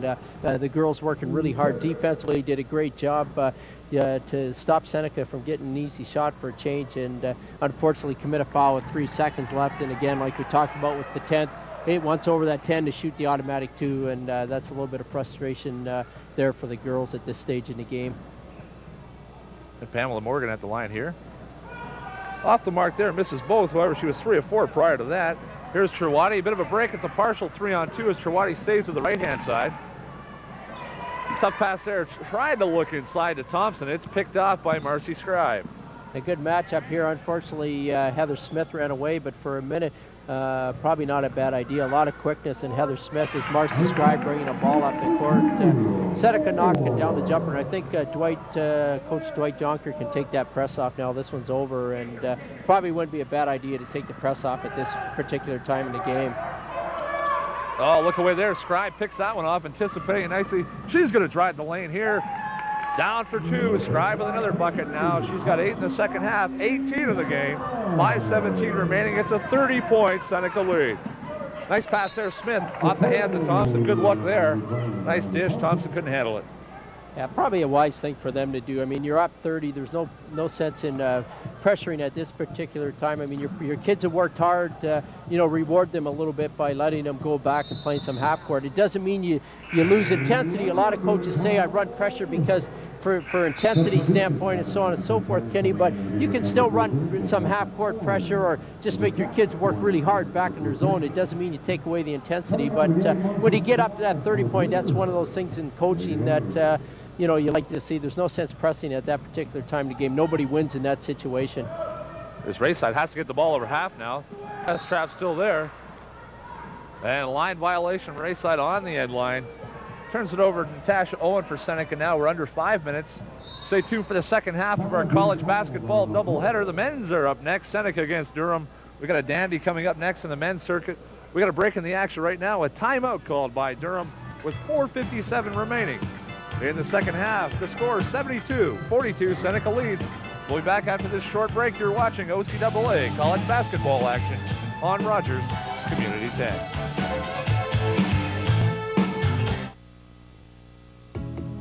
If you have any questions, comments, or suggestions about your community channel, Rogers Community 10, please call the Rogers response line at 436-3500. Your comments and suggestions regarding our programming are greatly appreciated. If you have any questions, don't forget to leave your name and phone number. That's the Rogers response line, 436-3500, or write to Rogers Community 10, 301 Marwood Drive, Oshawa, Ontario, L1H 1J4.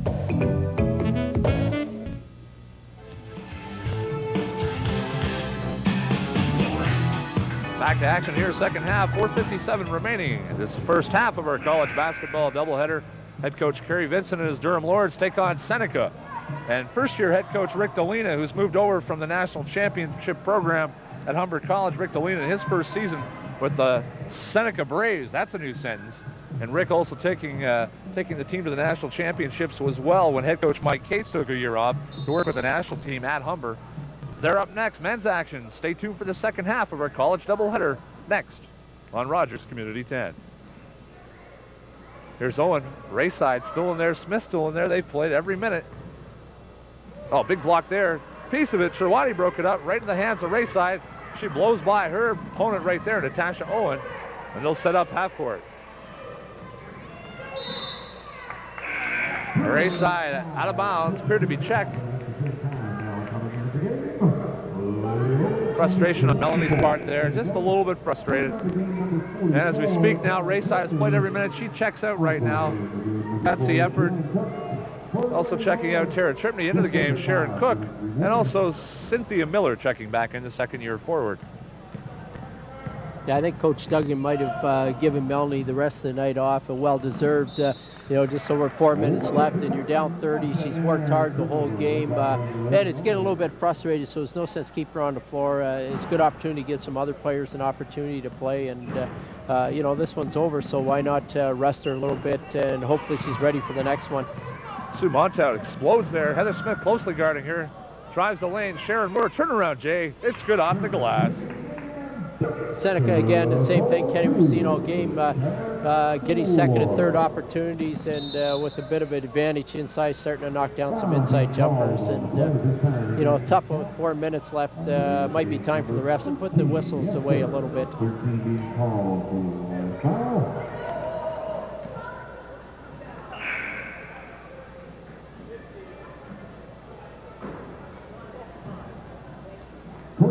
Foul clarification there. Free Dave Cutler signaling emphatically it was 1-5. Foul's third on Latang. Heather Smith at the line shooting a 2-shot bonus. Tough roll there. That summed up the night. Smith, a gutsy effort here. First-year guard from Frankville, just outside of Brockville. Attended Thousand Island Secondary School, as we mentioned earlier. She's had a heck of a start to her college career. Side note as well, her father, Barry Smith, is the head coach of the St. Lawrence College Vikings of the Division I men's circuit. Sort of one of those typical coach's son or daughter player, Kenny. You see it a lot of times. A coach that has a son or daughter play does a lot of things smart on the floor, works real hard, sees the whole game as almost like another coach on the floor, and compliments to Barry Smith, the play of his daughter. She's an outstanding young player, and she's, despite the fact that they're down 31 at this time, she's played a great game, and she's still working as hard as she possibly can out there. It's nice to see. Well, if there's a bad foul, Seneca definitely has to pull the reins back. They want the clock to run. Head coach Dwight Jonker wants the clock to run. Latang stepping in there and committing a foul in the backcourt, which is not what Coach Jonker wants. He wants that clock to run right now and put this victory in the books. Yeah, and the men's teams are anxious to get on the court, Kenny, and get their warm-up and get that game underway. So, at this point in the game, there's not a whole lot to look at and say, it's been a tough night for the Durham players, but, you're going to learn from these things, and I think Coach Duggan, if he gets a chance to take a look at the tape afterwards, there's some things that he can point out to his players, things that they can learn, and some things to show the girls that they did very well tonight. Sharon Cook there strong at the line, 3:35 remaining, clock ticks down, 74-45, Seneca leads here, Sharon Moore from the outside. Cook, nice try to attempt to steal there. Goes back at Owen.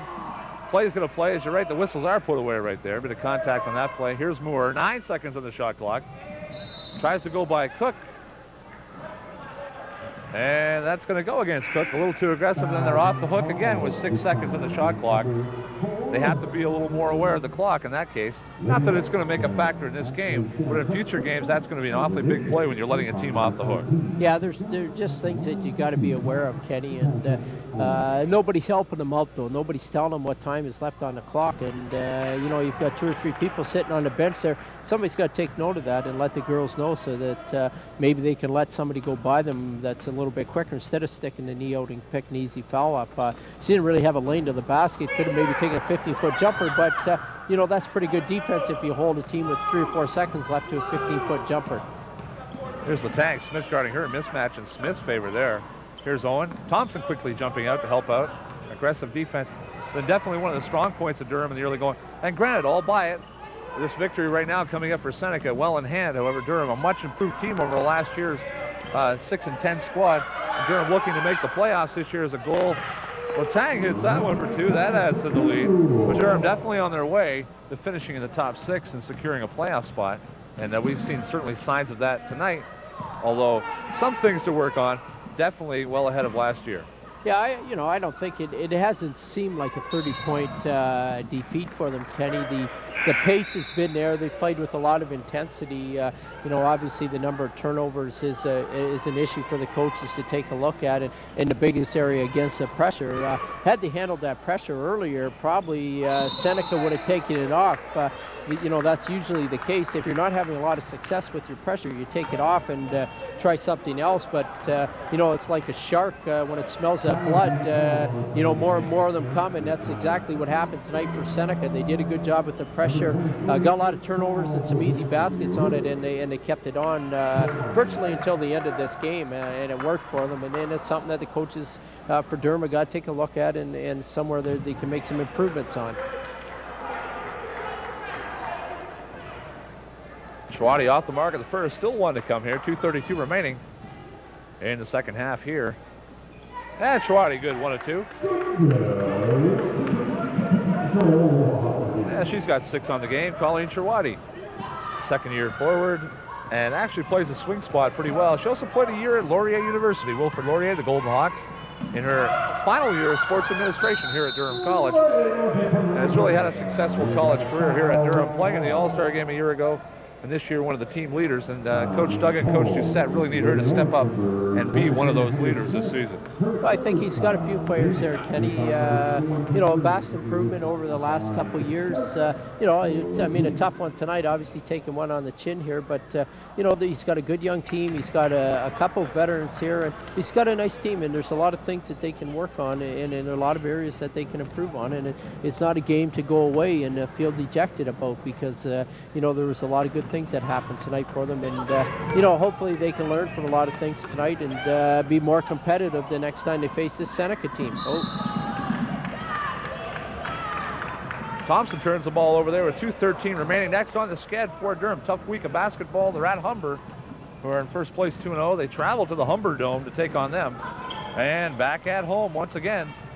Tuesday night action, college basketball. They host the Mohawk Mountaineers. Mohawk currently with a record of 1-1 as well. And December 5th, they'll host George Brown in a league conference match Tuesday night as well. Tuesday night always. Yeah. Home game night at the Durham College Athletic Complex. Thursday night volleyball night. We'll have volleyball college action all season long. That tips off December 7th here from the Durham College Athletic Center on Rogers Community 10. Coach Duggan wanting to get this game over with, work on some things and take some valuable things into their next game, and certainly into their next practice tomorrow night before they head into Humber. Yeah, you got to have the kids prepared going in there. It's a tough way to go out tonight, Kenny, but you can't put your head down. you got a long season ahead of them, and you want to be prepared, and especially against the teams like Fanshawe and the Humbers of the world. And if you go into those ones with your head down and don't work hard, you'll be down this many at the half. Sharon Moore stops, gets the J away. We got a whistle here. And we got a technical foul once again called away from the play.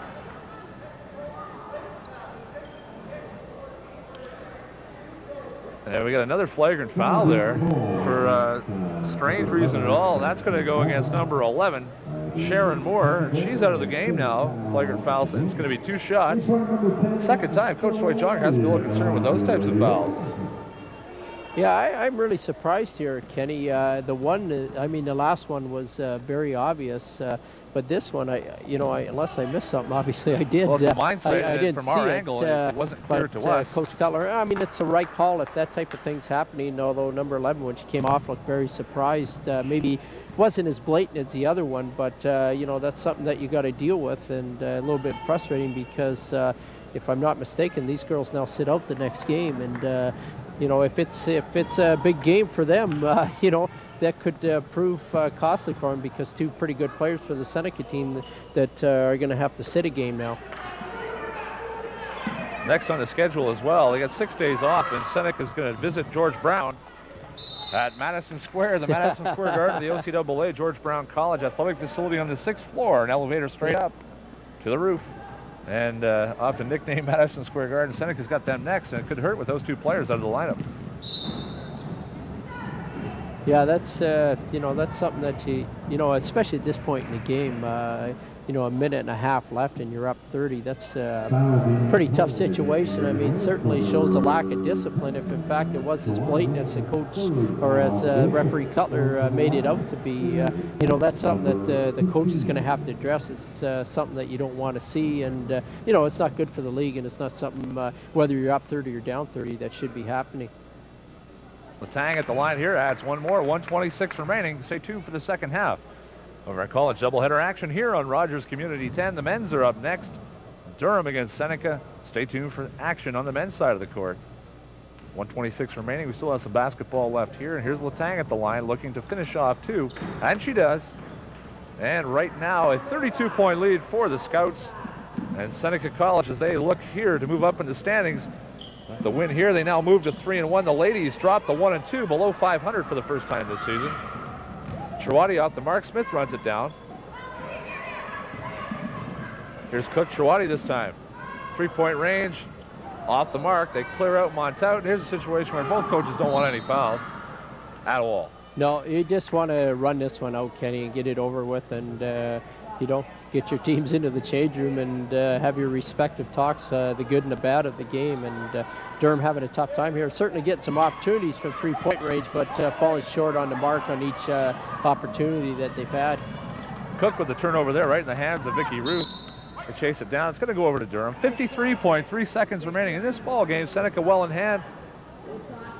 Coach Dwight Jonker pulls his troops back, as we mentioned early on. He did pull off the press. Here's Smith. Chirwati.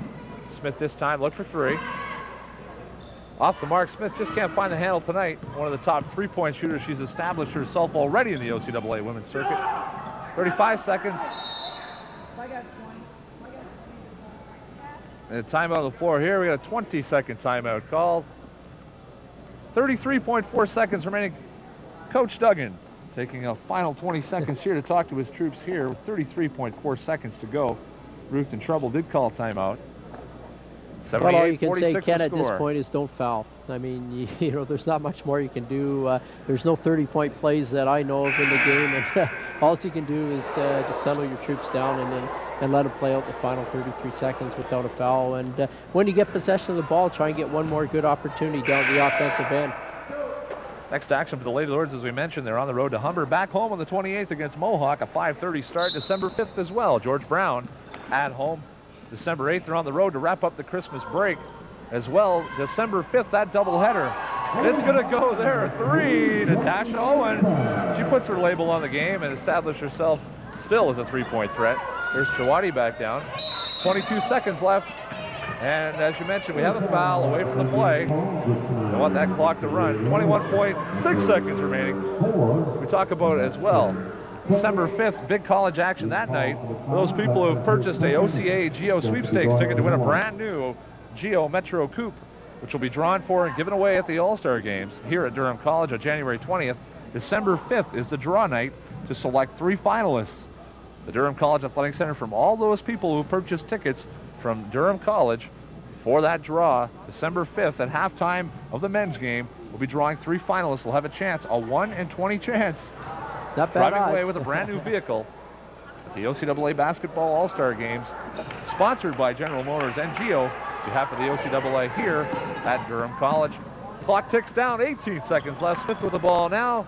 The final seconds of this opening game of our college doubleheader. Here's Cook. Takes Ruth out of the way, right in the hands of Natasha Owen. Another turnover.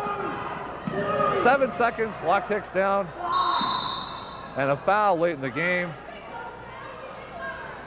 Yeah, just very unnecessary, Ken, and that's the situation the last couple of times down the floor where Coach Duggan's team has shown a little bit of their lack of experience, I guess.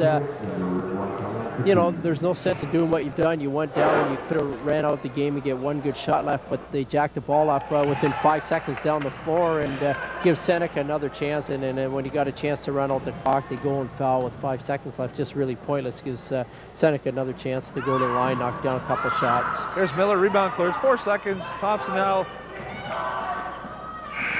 That clock expires here from the Durham College Athletic Center. The final score. The Durham Lady Lords go down to defeat their second loss. They dropped the 1 and 2 in conference play, 6 and 7 overall. on the 95-96 college women's action. 83-46, Jim, the final score in favor of Seneca, and they're every bit value and every bit worth that victory. Durham a little bit to work on now, but certainly market improvement maybe for Coach Duggan. I'm sure he isn't too happy because they have been on a bit of an upbeat mode, but certainly another game. They're on to Humber now. They're back at home the following week against Mohawk. It's one game at a time here, Jim. Yeah, that's all you can do, Kenny. I mean, you got to learn from the games that you have, and certainly, like we mentioned earlier, there's some things that Coach Duggan can look at the game tapes, take away from this game and try and improve on. And like I said earlier, you got to do it in a hurry when you got another tough one against Humber coming up. Absolutely, two players that shone for Seneca as well. Anne-Marie Darlington, smooth player, not only passing and defensively, but a big offensive output as well. She had 15 points. Marcy Scribe with 18. She was herself, including 12 big points in the first half. She just exploded, rather 10 points in the first half, exploded second half. She finished with 18. Coach Jonker very pleased. However, has to be a little concerned the couple of late flagrant fouls that caused their players ejected from the game. Yeah, those certainly hurt, Kenny, and it just shows a bit of a lack of discipline and surprisingly frustration from a Seneca standpoint. I mean, when you're up 30, there's no need for that, and you know, hopefully those that's not something that becomes habit for them and across the league, and is going to be something if they've got a tough contest against George Brown coming up that could prove costly for them and something to look back on. And again, something that the coach has got to address, and hopefully his players learn from that. Well, let's sum things up here from the Durham College Athletic Center. The first half of our college doubleheader is up. Final score in favor of Seneca, 83-46. We've got men's action coming up next. The Durham Lords, Seneca Braves, men's action coming up right after this break. Stay tuned.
College basketball doubleheader. My name is Ken Babcock. I'll be bringing you today's play-by-play and joined by our special guest, color commentator, Mr. Jim Buck, all the way from Belleville, Ontario, the assistant athletic director and co-coach of the Loyalist College Lancers basketball program. Jim, happy to have along the second half of our game. Just about to tip off. We got men's hoops action on tap right now. Yeah, this should be a good one, Kenny. Should be a little more quicker action up and down the floor. Having seen the Seneca team a couple weeks ago up at their place, a lot of new young players, a new coach, but they've got a lot of quickness, and should be some very good matchups from the guard standpoint. A lot of quickness up and down the floor. The one thing I'd worry about if I was Seneca is maybe their lack of size. One of the big things coming into the game, Durham 1-0 so far in conference play in the East Division. We take a look at last year's OCAA standings. Algonquin led the pack at 12-0. They're going to be strong again this year. Durham, as you see, 9-3. Seneca missed the playoffs last year in the tiebreaker. Top four teams in the East Conference do make the OCAA playoff format, leading to the Final Four championship. The road to the Final Four this year leads to Seneca College, and the road to the national championship goes right through La Belle Province, Quebec, and Montreal in March. We got an exciting college basketball season, Jim, coming up. It's Seneca, it's Durham, arch rival. This is one of the biggest rivalries in the East Division Durham has. And we're looking at right now Augusto de Kesti, who's back again, who led the province in scoring last year. First year, former national team member on the Cuban national team. Augusto's back again, and he's better than ever. Yeah, he's added the three-point shot to his repertoire. Saw him this summer when I was working up the camp here, working on it, and I know he's knocking him down from out there. Got the green light from the coach to shoot it out there, so that makes him that much more difficult to defend against. And, you know, with the year under his belt in the league, he's going to be very tough to stop this year. Well, he certainly has. He's so prone to his quick starts. He comes out, he's averaged 18 points in the first half. We got an exciting game coming up here. We're moments away from tip-off. It's Seneca, Durham College from the Durham College Athletic Center. You're watching the second half of our college basketball doubleheader here on Rogers Community 10. Augusto wearing number 40. He'll take the jump as well. Starting for Durham, Thomas Corey, the first-year guard from Sault Ste. Marie. Number 14, Rick Jordan, the fourth-year guard as well, Rafer Perret. And right now, Kevin Williams seeing plenty of time off the bench, number 44. He's filled in nicely for Sherlon Chance, who has yet to recover from that leg injury he suffered last year in the quarterfinals against St. Clair right here in this gym. A long rehab process for Sherlon. Kevin Williams has stepped up now, and last weekend in Ohio was named a tournament all-star in the Rio Grande Invitational, which Durham took place, and did fairly well against some tough competition. And he's really stepped it up now and given Coach Kerry Vincent and Gord Wallace some quality minutes. You see Don Purcell's get the ball early. He's the one big guy that Seneca can look to inside. I know we played them a couple of weeks ago. Don really lit us up. He had a 20-point night, very tough inside, a lot quicker than he looks to be, and he is one of the guys that Durham's going to have to key on defensively. They'll look to get the ball inside to him. DeKesney tried to save that one. Aaron pass along the baseline. It goes over to Seneca in the guard position. Junior Hamilton will watch him tonight as well. Number 21, J-Bo Smith, the freshman from Mother Teresa Secondary School in Scarborough, and an all-star last year in Ontario at the high school level. Right off the bat there, quick lead for Seneca. Coach Rick Deline, I'm sure, wanted to see his troops get out quick, and that was David Onwan. It's a 4-0 Seneca lead in the early minutes here of this OCAA matchup between Durham and Seneca. Yeah, and you talked about J-Bo Smith there, Kenny. This kid's a real player. Had a big game against us. Shows he's very explosive offensively, handles the ball well, and he's going to be a kid to watch. And Junior Hamilton, the other guy to watch. He's been in the league for a couple years, played in this gym several times, so no stranger for to him. He won't panic against full court pressure or anything else he sees tonight. Rafer Perry answers back for Durham. It's a 2-point game now, 18:46 remaining. Rafer averaging just under 10 points a game last season. And so strong and not afraid to take it to the lane. Here's Williams, nice dish inside at DeKesney. Always draws a crowd. That time can't get it to fall. He's so deadly from 8 feet in. Yeah, that's his bread and butter, Kenny. He's almost unstoppable there. If you don't deny him the ball, there's not too much you can do. All you can do is really hope and pray that he misses like he did the last time. And with the smooth left-hand shooting that he has, he doesn't miss too many of them. Matchup of coaches here, two very well-versed head coaches, Kerry Vincent of the Durham Lords, three-time Coach of the Year, championship coaches, and have taken teams to championships as well in the OCAA with both Canadore College and Northern College as well at Division II circuit some years ago, and now brought the Durham College program to the forefront as a perennial Final Four candidate. And the last 2 seasons, Durham winning a bronze medal at the OCAA championships. Last year, right here in this gym, defeating Algonquin at the Final Four championships hosted by Durham 1 year ago. The other matchup, Rick Delina. So we see Thomas Corey outside, not afraid to shoot the three.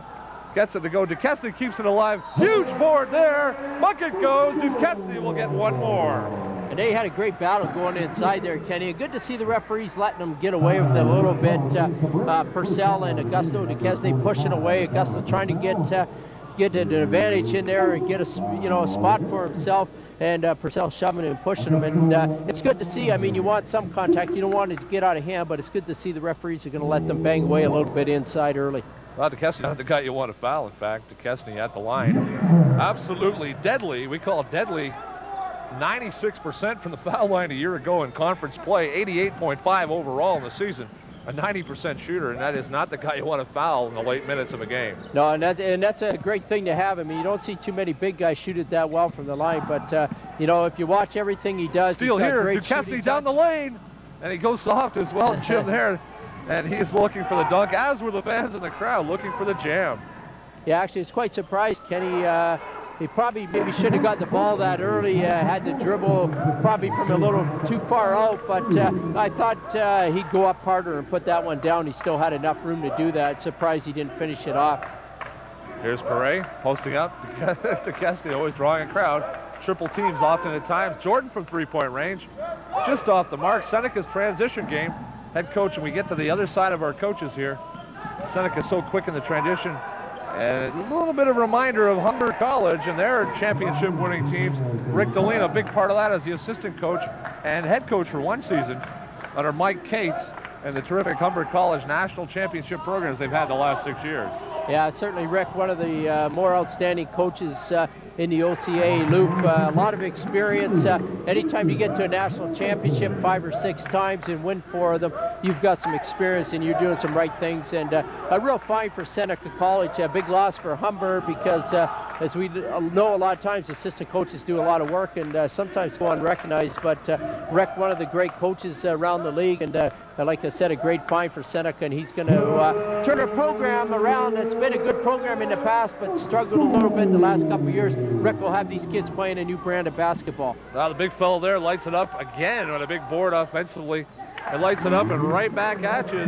David Onwan hits for his second bucket. And it's a 3-point Seneca lead here. 4 minutes we've played now in the first half. Thomas Corey with the ball, number 5 for Durham. Nice dish inside. All alone is Rayford Perret. And he missed a bunny. Yeah, somebody missed an assignment there because might be the smallest guy on the floor and he was wide open underneath. So somebody missed him, and Seneca's going to have to figure out their matchups and not let that happen again. Perret sure won't miss that one again. He's a quarterback right now. Coach Benson and Coach Wallace trying to see who wants to step up as the point guard. Kenrick Hopkinson, who may rejoin the team in January, an OCAA All-Star from a year ago. Not in the lineup, not available, so Corey, Rayford Perret, Rick Jordan are equal to the task, and they're seeing a lot of minutes this year. Well, it's a pretty good combination, Kenny. A lot of quickness, the guys that can shoot the 3 and most times make the right passes and the right decisions. 2 pretty good guards, and they're going to be tough to press a lot of times in the full court situation. They'll handle that, and they'll also play the good defense for you. Checking into the game for Seneca, number 44 is Lyndon Johnson, 6'2", forward from Hamilton, went to Hill Park Secondary School in Hamilton. On one, wide open, and he is just on fire for 3. He's got 7, and it's an 8-point Seneca lead. Wow, what a start for the Braves. Yeah, they're shooting the ball very well from the outside. That was, if we had done a bit of stuff in the pregame, I would have said was one of their weaknesses. Certainly when we played them, that was one thing that they were a little suspect in, was their outside shooting. But so far, they're lighting it up big time from out there. A lot of banging going on, and we ended up with a traveling call there. And it'll go over to Seneca. Wow. Yeah, a little bit of a surprise there. I thought Augusto got whacked on more than one occasion there, and Seneca got a break with the travel call. Seneca, a little pressure there. Perry gets his hands on. Onwan bringing the ball up as well.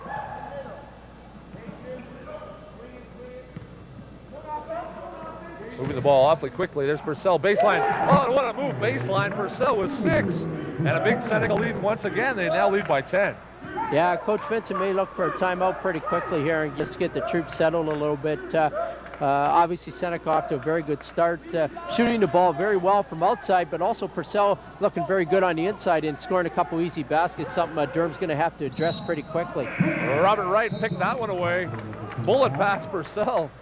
I don't think everybody's going to get that. Maybe Anthony Miller would have picked that one off. John Elway's favorite receiver, and with those bullet passes from John Elway. But they turn it back over here. 14-15 remaining in the first half. The score, Seneca 17, Durham 7. Rick Jordan checks out. Justin Glasgow, the first-year forward, checks back in for the Durham Lords. An electrifying player offensively, starting to come into his own with a little bit of confidence. An outstanding high school player. Justin is really coming into his own now. DeKeston can't get that to go. As well checked into the game on that big rebound was Steve Glasgow, number 54, and another first-year player. Yeah, certainly going to bang the boards. I mean, they've got some size advantage in there with Glasgow and Augusto. That's what they've got to do, is bang the boards a little bit, Kenny, and they're going to look to do that. Any outside shot, they're going to, as we saw in the women's game, second and third chances. A lot of times that's the keys to wins and losses, and I think Durham right now with a bit of advantage there with a couple of fairly good-sized lads inside, and they'll look to bang the boards. Checking back out, Purcell checks out. 2 fouls, 6 points for him. Outstanding start. At the line, Steve Glasgow. Steve in his first year, no relation to Justin. 6'7" forward from Ajax. Went to Neil McNeil High School. Second year of college play. Actually played down in the States for 1 year. Just gives them a little bit more size up front, Kenny. That's a pretty tough tandem in there, and he's a well put together young man, so he's going to be tough on the boards and give Seneca a bit of trouble inside. I think you got to put him and Augusto down the paint in the zone that Durham's attempting to play and try and shut down any easy baskets inside. Oh, there's a steal here. Kesney's so quick this time. No doubt about it. Straight down.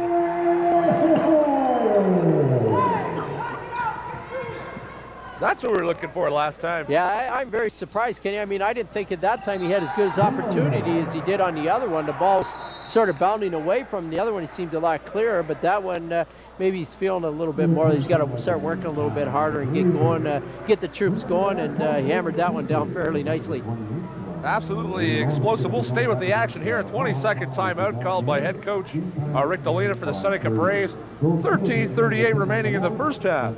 With that dunk, Durham draws within 7. It's 17-10. Seneca leads. And right now, we talk about Steve Glasgow. We did mention he did play a year in the States. He played down at Allegheny Community College in Baltimore, Maryland. And great experience. I'm sure he learned a lot of great things playing in that U.S. system of NCAA basketball. Yeah, we're talking a whole new ball game, Kenny. Once you get down south of the border, whether it's a high school level or a junior college level, it doesn't matter. It's just a whole different game, and great experience for any kid to get down there and play. But as we see a lot of times, it doesn't always work out. A lot of kids that get down there, it's not always what it looks to be, and they end up back in Canada. Well, a lot of Rick Delina repping off the Humber Hawks, always so quick. Casting out the mark. Glasgow and Corey battled for it. Big boards up there. They pull it away, and on one comes up with it for Seneca. What an exchange there.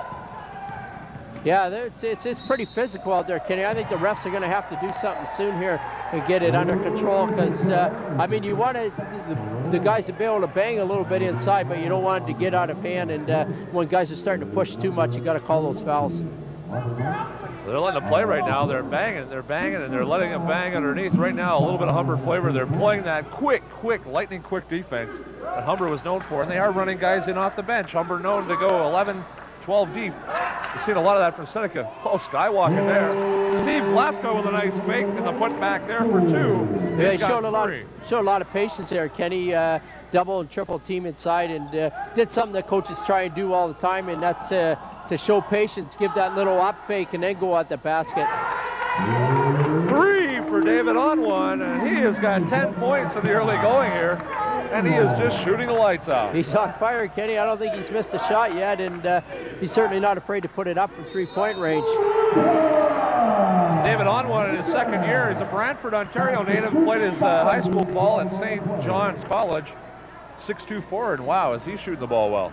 Yeah, he's off to a good start, and certainly you want to see that. Like I said earlier, when we played them up there, they certainly didn't shoot the ball very well from outside, and I would say that was one of their weaknesses. But if I gave that scouting report to anybody, I'd be in trouble in a hurry. We'll have to burn that scouting report here because Seneca is shooting the lights out. We got a 20-second timeout. We'll stay with the action here. Head coach Kerry Vincent to the right, Gord Wallace to his left, as well as assistant coach Carol Brandt joining the team as well. Former player of Long Beach State and a native of the area, really assisting and helping out. Another pair of eyes on the bench and lending her experience. It's a bit of a rarity too as well, Jim. And it's funny, this season 2 men's teams in the collegiate basketball circuit have women's assistant coaches, which is terrific for the game of basketball, and it's rising 2 this year. And Carol really fitting in nicely with the Durham men's program. Well, that's the thing, Kenny. I mean, there's a lot of smart people out there. It doesn't matter male or female. People know the game, and when somebody's had some experience of playing in the States or playing at a good level, I mean, why not take advantage of that and listen to them and learn from them?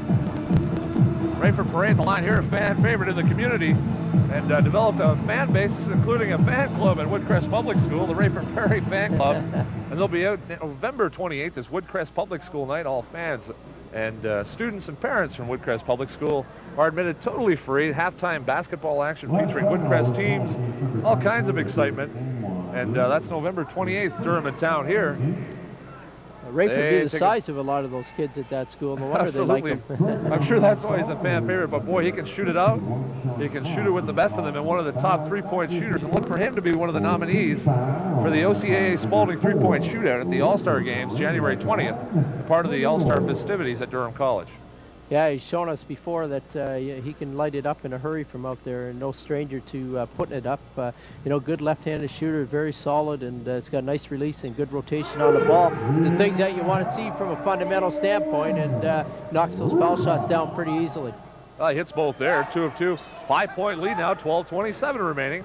It's Paré, Glasgow, Corey still on the court. DeKesney and Steve Glasgow. Steve's done a great job since entering the game. And this time signaled for a foul. He'll pick up a foul there. Personally, that'll be his first. However, Durham's first personal foul, we will make a note of that. The foul's 4-1. 4 in favor of Seneca. That's Durham's first team foul the first half. So they played almost 8 minutes, and that's their first foul. Yeah, that's I guess it shows, one or two things. One, they're getting the good calls by the officials, or they're not playing overly aggressive defensively. And but that's one the guys, some people complain about, but you got to call those because you stick the leg out a little bit farther. We see a lot of severe knee injuries off that exact play. And partial. A good call by the ref. Right, you are there, Jim, about that, and the knee sticking out. Partial block there to Kesty at the top of the key. And we got a loose ball here. And referee Eric Kane. And Glasgow picks up the loose ball foul. Appeared to have position on that one. He's going to pick up his quick second foul there. Coach Vincent can't be happy with that from his big fella. No, Glasgow had the rebound there. It's going to be Seneca ball. Yeah, certainly those are tough ones. I mean, you don't want to see your big guys in foul trouble early. You see Seneca trying to throw the ball against the middle of that zone. Augusta's just way too big and quick to try and run that play. DeKesney's so quick as well with those webs on D. Runs the floor, not afraid to handle the ball for the big guy, 6'9". Glasgow, DeKesney gets a jumper off the arm. Can't go. Glasgow, big rebound, ripped away.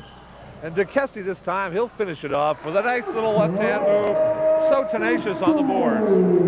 Yeah, you got the soft hands there. Oh, and a quick steal by Glasgow. Unfortunately missed the layup, but Augusto's got a really nice touch, Kenny. You don't see that a lot of times with the big guys, but he's just really smooth. Well, we're seeing quick plus here. All alone and not quite sure what to do. It's seeing big Steve Glasgow staring him down. And that caused a turnover to Sheldon Jones with no place to go.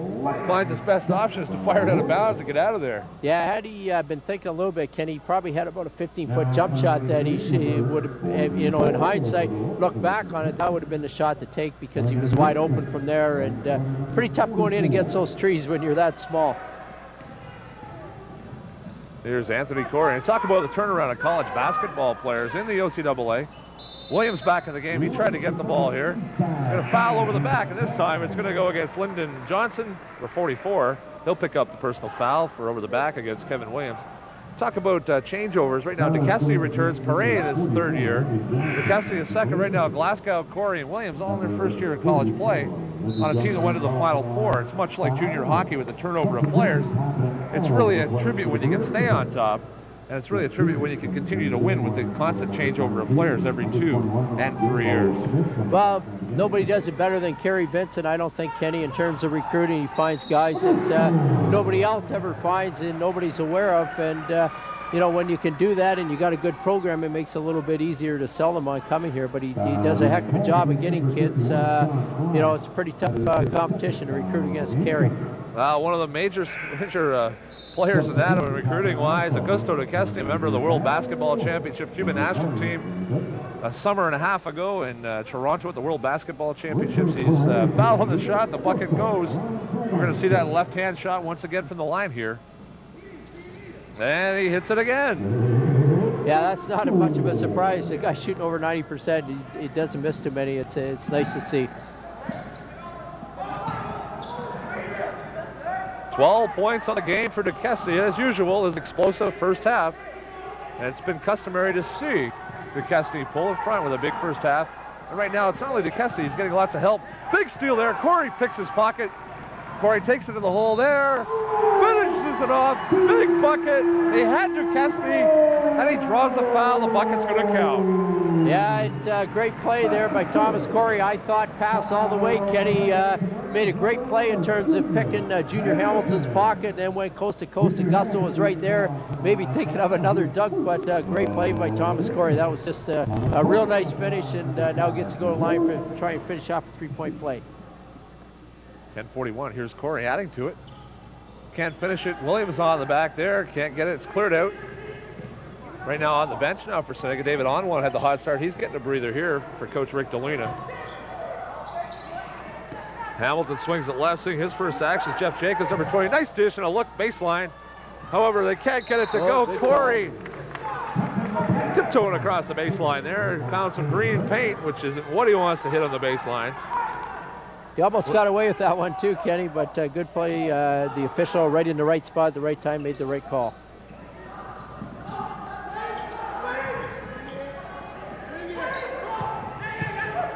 Here's Junior Hamilton now, closely guarded. They pop out without a dribble now. Jabo Smith stops and drops. He hits, and he's on fire as well. Jabo with another bucket. He's 2 of 2 on 2 selected shots. 10:05 remaining. We're tied at 22 from the Durham College Athletic Center. You're watching OCAA college basketball action on Rogers Community 10. And Gusto not afraid to shoot the 3 either. Not Coach Vincent's favorite attempt for his big feller, but he's not afraid to light the 3, and he can shoot it from there.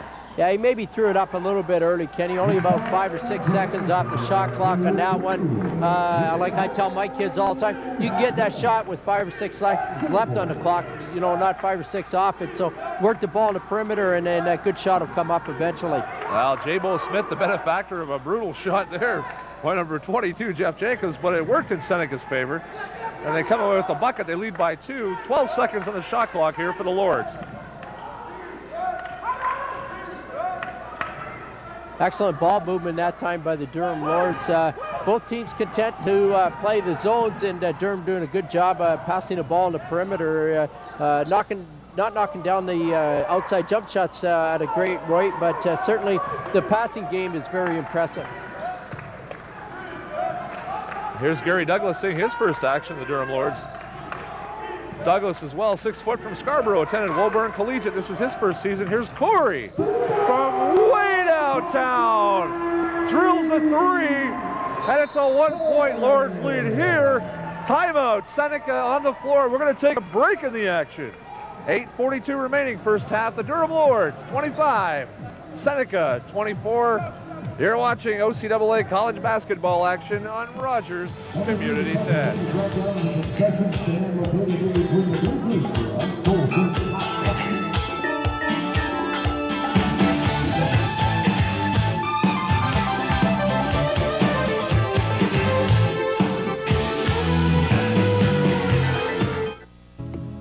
If you have any questions, comments, or suggestions about your community channel, Rogers Community 10, please call the Rogers response line at 436-3500. Your comments and suggestions regarding our programming are greatly appreciated. If you have any questions, don't forget to leave your name and phone number. That's the Rogers response line, 436-3500, or write to Rogers Community 10, 301 Marwood Drive, Oshawa, Ontario, L1H 1J4.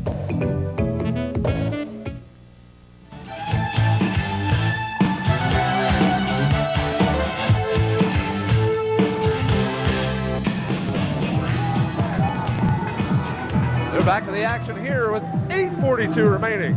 In the first half, 1-point ball game. We have seen excitement plus, speed plus. Seneca College right back in the thick of the things after seeing them now. They're definitely a contender in the East after 2 consecutive years of missing the playoffs, which is very uncustomary for Seneca's basketball program. Rick Delina brought in, and they look to turn things around quickly. Yeah, and I think he's doing a good job. He's got these kids playing nice, Kenny, and the East is going to be tough, though. I had a look at Cambrian already, and I'll tell you, they've got a heck of a squad coming out of the North again, and these 2 teams that we're watching now, and of course Algonquin's strong, and St. Lawrence Kingston back in the Division 1 loop, obviously playing very well. So it's going to be tough. The top 4 teams that get into the playoffs in the East are going to be very strong clubs and well-deserving to get in there. Well, certainly the 4 teams the last 2 years have been the exact same teams. Douglas quickly grabs that back to Glasgow. He's got some moves. Fired pass, maybe should have took the shot. Probably had a better advantage point than Kevin Williams under the basket, but he tried to see. Good luck to Williams. Thomas checks out with 5, including that 3-pointer, and Rick Jordan back in. Rick Smart Jordan. play that time, too, by Junior Hamilton, going out of bounds to throw it off the Durham player and to get the ball back in Seneca's hands. Rick Jordan, 4th-year guard from Etobicoke. Dr. Norman Bethune Collegiate graduate.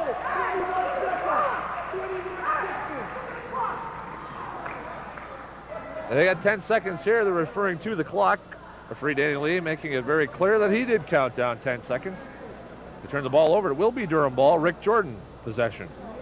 Yeah, that's a tough one. When you got the clocks up there, I guess, and the coaches see that, that's a tough one. But, you know, hits calls, you know, his clock's in his mind. That's what he goes by, and so that's what you got to abide by.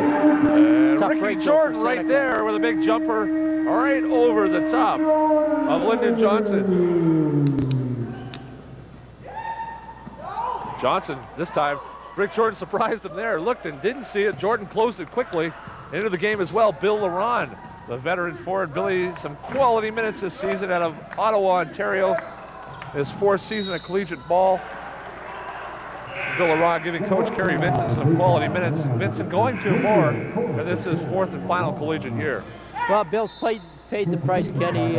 He's been with the squad, like you said, this is his 4th year, and there's been a lot of games and a lot of minutes where Bill's had to sit on the bench and watch the team, and then some very good teams play, and you know, he's being rewarded now. The coach is giving him some minutes, and he's a very capable player, and a lot of years experience, and those things pay off. Kevin Williams on the board there, his first bucket. He has really had a good stretch of games here for the Durham Lords. Here's Junior Hamilton, Jabo Smith, 5 feet outside. Nice look inside. Purcell finds it. How's that for a feed? A great look from Jabo Smith. Yeah, it just shows that he's unselfish. Kenny sees the floor well. He can knock the shot down from out there, but Don Purcell had good position, and he gave him a good pass. He made the nice shot. A player down here, Gary Douglas, holding his face, may have taken an elbow on that particular play. Still down.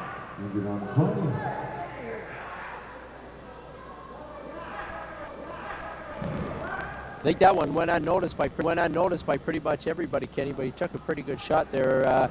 I think the Seneca player just reaching for the ball and caught him with either a hand in the eye or something, and just one of those things that were not intentional, but unfortunately happened. Trainer out there attending to him right now. He obviously took quite a good shot there. You see him down attending to Gary Douglas. Gary in his 1st season of collegiate ball. Welcome to the OCAA. Not seeing a lot of playing time, so a tough break for him when he is seeing some playing time to take a shot. And as you mentioned, it did go unnoticed, so we didn't pick it up here. And replays haven't shown anything. Right now, Vincent taking advantage with 6:43 remaining in the first half. It's Durham 29, Seneca 26. Douglas back to his feet. A little bit shaken, eyes watering a little bit. Yeah, those ones sting, Kenny. There's not a lot you can do about them except for give it a couple minutes and hope that he heals up. Okay, hope you don't get any serious damage or scratched retina or anything like that. But those ones really hurt. A little bit of confusion right now on whose ball it is. Coach is questioning it. It will be Durham ball in that particular play. Glasgow to inbounds here with 19 of the shot clock and a 3-point Durham lead. Here's Rayford Perret wearing uniform number 4. Is familiar number 4 to the Durham fans in the Durham region. And on campus here, Bill Laurent stolen away. Junior Hamilton quick. Rick Jordan, big play there to take it back. And wow, there's some quick hoop action happening now. Yeah, there sure is, Kenny. There's a lot of quickness out on the floor, and you know, some sloppy ball, but when it's quick like that, it makes it exciting. Big rebound, Billy Laurent clearing the top of the basket there, making sure no one else gets the rebound. Here's Rick Jordan. Jabo Smith on him. Perret and Junior Hamilton match up. Perret wins that right to the hole. They got a block call there. Purcell is going to pick up that one, and that's not a great foul for head coach Rick Delina, because that's his 3rd, and you'll see a substitution coming here quickly, I'm sure. And up off the bench is Sean Cross, number 51. Purcell with 3 now with 6:07 remaining first half. Yeah, it's got to be frustrating for Coach Rick Delina, because Don's played a good game offensively. He's been right there. He scored some nice baskets, got a couple nice offensive and defensive boards, and it's showing that he's the one guy that they can go to inside, and to have him with just over 6 minutes to go in a half with 3 fouls, that's a tough one. Purcell in his 2nd year, 6'4", actually looks a little taller than 6'4", 6'5" maybe, in his 2nd season with the Seneca Braves. He checks out with 3 now, 6:07. Rayford Perret hits the first one here, puts Durham up by 4, makes that 5. He's good on both. And Rayford Perret perfect from the line. He's got now 6 points on the game, and it's a 5-point Durham lead there, biggest of the game here with 6 minutes now remaining. Tipped away, Laurent now in the hands. Here's Perry, lightning quick, looks back quickly, he gets it by to Justin Glasgow. Nice dish inside. Bill Laurent finishes for 2. Durham running some pressure here, something that surprised me a little bit, because the early report was that they weren't showing a lot of full court pressure, but doing a pretty good job giving Seneca a tough time and getting some quick turnovers and some easy baskets off it.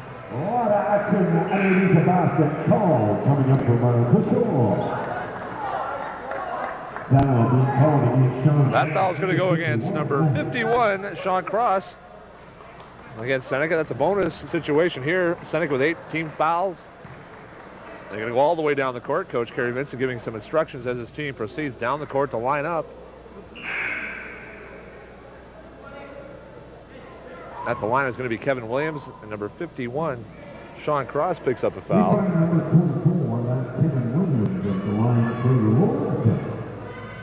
Also coming out of the game, number 51, Sean Cross. That was his third foul. Williams off the mark there. The bonus shot cleared into the game, seeing his first action. Number 42, Brian Vale. He checked in there for Cross, who's had 3 fouls already. And the first half now, Vale with 3, Purcell with 3. Seneca in some foul trouble for their big guys. Oh, big time follow there. David Onwan silent for a little while.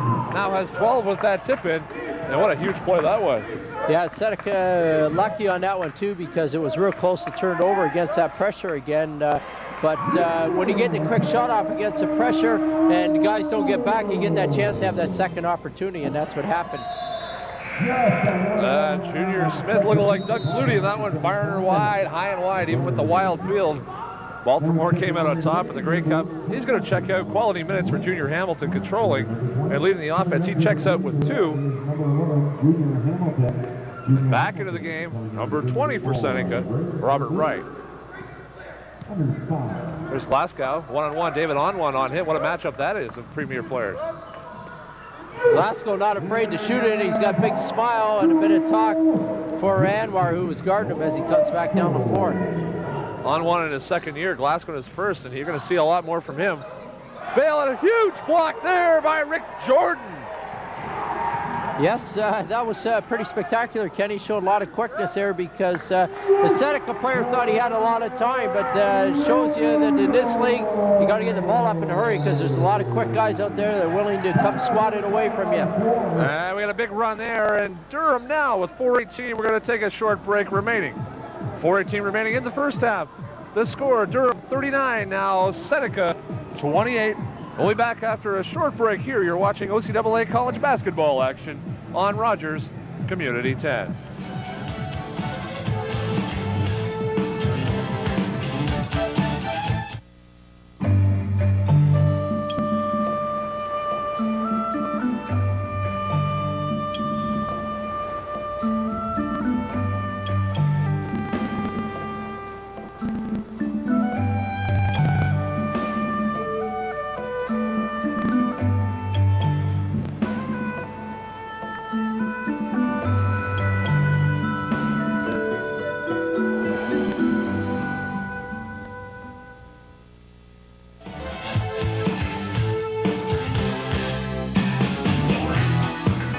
Back to action here at the Durham College Athletic Center. 39-28, 4:18 remaining in the first half here. Durham a huge advantage. Fouls right now. It's 9-2 Seneca in the foul category. Seneca will inbounds. Take a look at the Durham bench right now. Gary Oak, some of the quality players that Coach Vincent relies on for quality minutes. And right now, Rayford Perea all over his man, Robert Wright, number 20.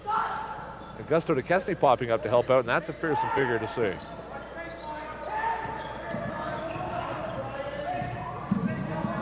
There's Wright, 3-point. Perea giving a little bit of trouble. It doesn't go there. Johnson rebound back to J-Bo Smith, who drills it just inside 3-point range. And J-Bo now has 8. What a quick release too, Kenny, because Augusto was flashing out at him in a hurry, and that's a great shot to knock down. As we went to break too, we saw Coach Rick Delaney talking to the officials a little worried about the lack of fouls called on Durham with 3 minutes left, just over 3 minutes. Only 2 team fouls called, and that's got to concern you a little bit. Oh, that's a big-time play there. David Onwan on the follow on the 3-point attempt from Robert Wright. Big league play for the tip-in, and Onwan has just had a terrific first half with 14 points. Rick Jordan with the soft touch there, Kenny. That's what you like to get on the home court. Laid up a nice shot, just caught the rim, rolled back in for him. Not surprising as well, Rick Jordan's first bucket, so it shows you the kind of contributions he makes away from the play. Onwan this time off for 3. Rebound, Kevin Williams. Lords clear. 9-point lead for the Lords with 2:54 remaining. Oh, nice great dish. pass.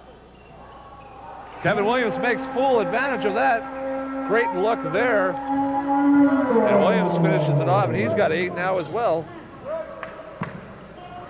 And Duquesne now picks up the steal.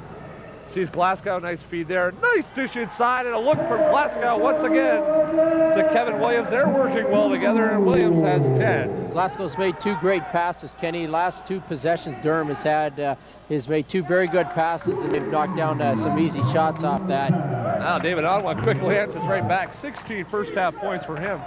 Onwin from Brantford, Ontario, lighting up the score sheet right now.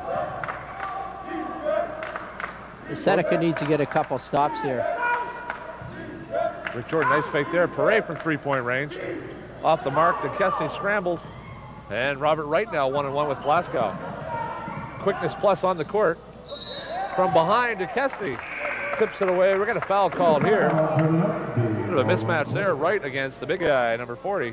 Yeah, and Augusto sort of came out of nowhere and was pretty close to getting all of that one. And maybe just got his arm a little bit on the back, but you know, something that Seneca was looking for, that being only the 3rd foul with only a minute and change left in the first half. Thomas Corey checks back in. Glasgow checks out. Quality time for Glasgow. 2 points, but about 5 assists. And that all led to baskets, and 2 recently to Kevin Williams. Yeah, a good hustle by him. Showed us earlier that he wanted to score a little better, was looking to shoot it, but certainly showed the other side of the game, made 2 great passes, and is working very hard defensively as well. Here's at the line, Robert Wright, not one of the tallest guys at 5'9" from Markham, a graduate of Milliken Mills High School. In his first season with the Scouts, or rather the Braves, he's a little mixed up, Scouts in the women's program. In his first year of collegiate ball, looking every bit the part of a veteran. The guy I'm really impressed with, Jabo Smith, not playing like a rookie at all. Rayford Perret out of options. However, a very fortunate feed off the glass to the big fella. Duquesne lays it in, and he answers with a bucket now. He's got 14. So now Rayford will tell us that that was an assist, you know. Onwin on the play. We got a foul away from the play. Onwin hit the floor, but the foul's coming under the basket. As we mentioned just a little while ago, Gary Oak, number 50, has checked into the game for Durham. Giving Kevin Williams a break. That foul's going to go against Oak under the basket for a push-off.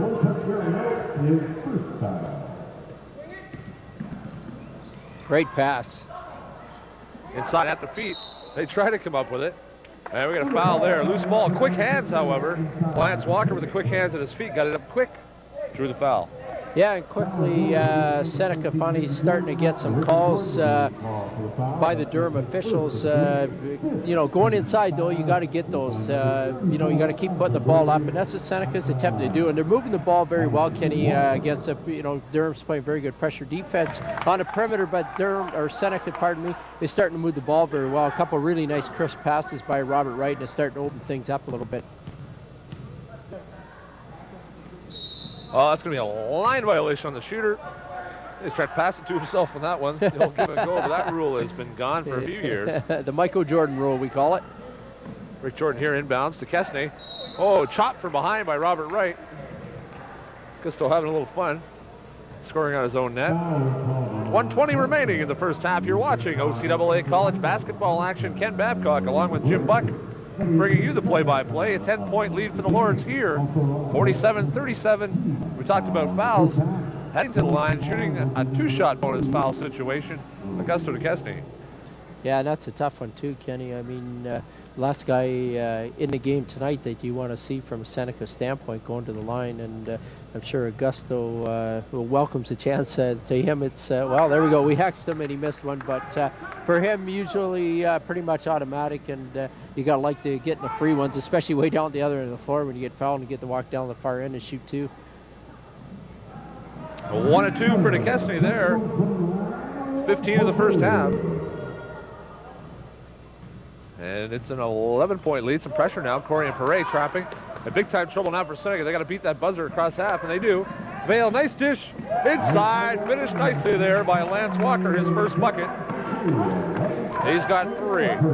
A much better job that time down the floor, Kenny, for Seneca handling the pressure. We've seen earlier they turned it over a couple times, but that time the other end of what happens against pressure and with pressure is either you turn it over most times or you get score an easy basket, and Seneca got the easy bucket that time down. Perret just off the mark there, right into the hands of Lance Walker. Here's Wright against Perret. On one now, baseline, checked away from Corey. It'll stay Seneca ball, 20 seconds on the shot clock.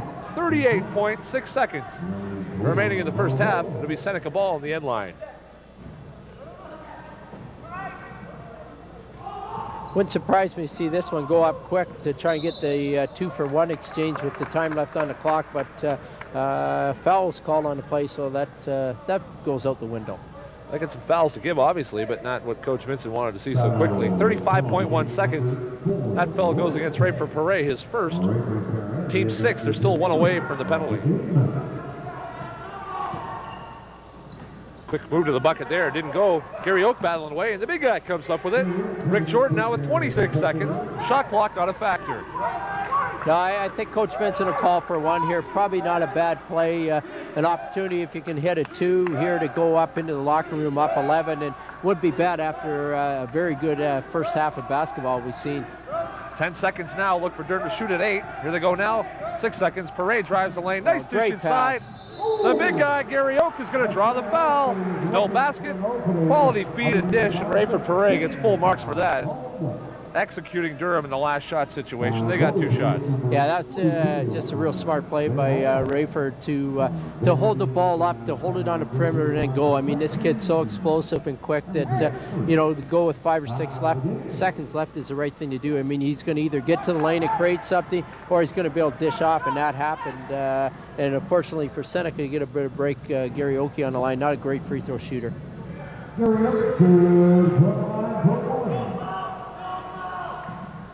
3 seconds, clock starts now on 1. Full-length Thornton, nice attempt. But all he could do at the buzzer, Sheldon Jones with the attempt. We're at the half now, 49-39 the score, Durham up by 10. You're watching OCAA college basketball action from the Durham College Athletic Center on Rogers Community 10. A 10-point Lord's lead as they check into the locker room. We'll be back with all the exciting second half action on today's second half of our college doubleheader in a moment.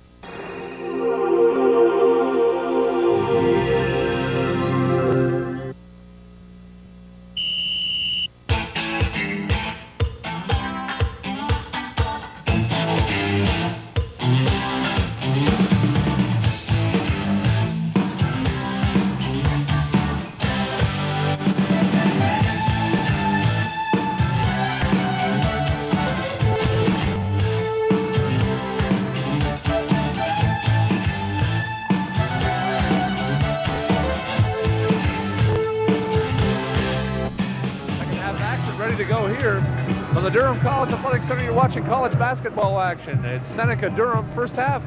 Sees the Durham Lords up by 10, 49-39. It was a 1-point ball game for the most of the first half.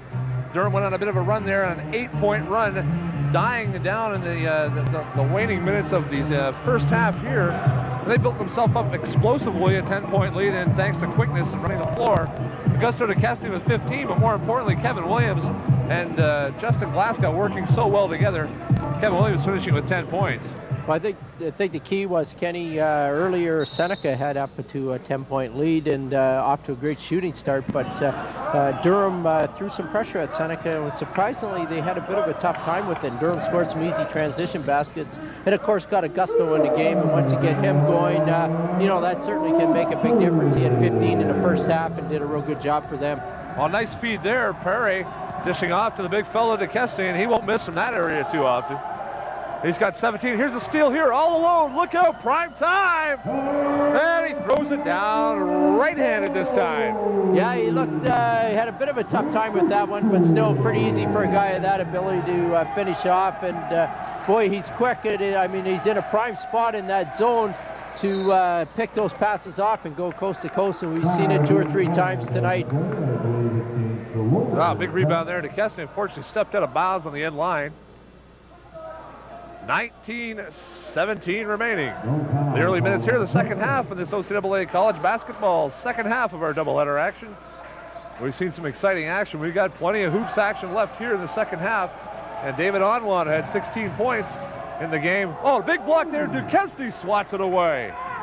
Yeah, he's a real presence back in the back of that zone. Earlier, he had him up more in the middle, playing higher on it, but now he's gone in the back, and hence he's got the block shot and a couple rebounds already. He's pretty dangerous in that spot. Yeah, Rayford Perry finds some room underneath. He's going to go to the line here. 7 first half points. Foul there goes against number 11, Junior Hamilton. His second, team's first this half. And Perry will have 2 shots at the line. Rayford 5'8", one of the smallest players in the OCAA men's circuit. At 5'8", from Scarborough, a graduate of Lamoureux Secondary School. Good, very good player though, Kenny. What he makes up for in lack of stature, he sure makes up for with his heart and the quickness he shows. He's everywhere on the court. Drives other guards crazy defensively with his quickness, and his passing skills are outstanding. Well, perfect from the line now, 5 of 5 tonight. He shot 82.4% from the charity stripe last year. Another good foul shooting, and boy, Durham's won a lot of games with foul shooting down the stretch the last 2 seasons. Thomas Corey running the floor now, and this is a guy we talk about from Sault Ste. Marie, his first year here at Durham. Yeah, a long way from home, but great opportunity for him. He's stepped right in here and is getting some real quality minutes for Coach Vincent and the Durham Lord squad. And J-Bo Smith from 12 hits. He's got 10. He's in double digits for Seneca. He also hits the score sheet for the first time for a Braves player this half. And he's the guy that's got to get it going for Seneca. For them to stay in this contest, he's going to have to knock down some outside shots, and Don Purcell is going to have to get going on the inside and stay away from foul trouble. He's had 3 early in the first half and doesn't want to pick up his 4th early in this start of the second half. Glasgow there with an excellent look underneath to DeKesney for the bucket. The bucket was waved off in that particular situation. And DeKesney's at the line for 2 here, but what a great pass inside. Across the key, past 3 black shirts for the Seneca Braves. In the hands of DeKesney. He knows what to do with it in the paint.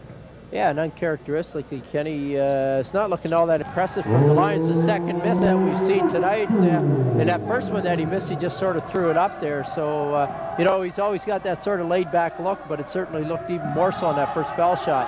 Well, you're right. And in fact, that's a second miss. And on one, speaking of misses the mark there. Shot clock still comes down at 15. Here's Junior Hamilton.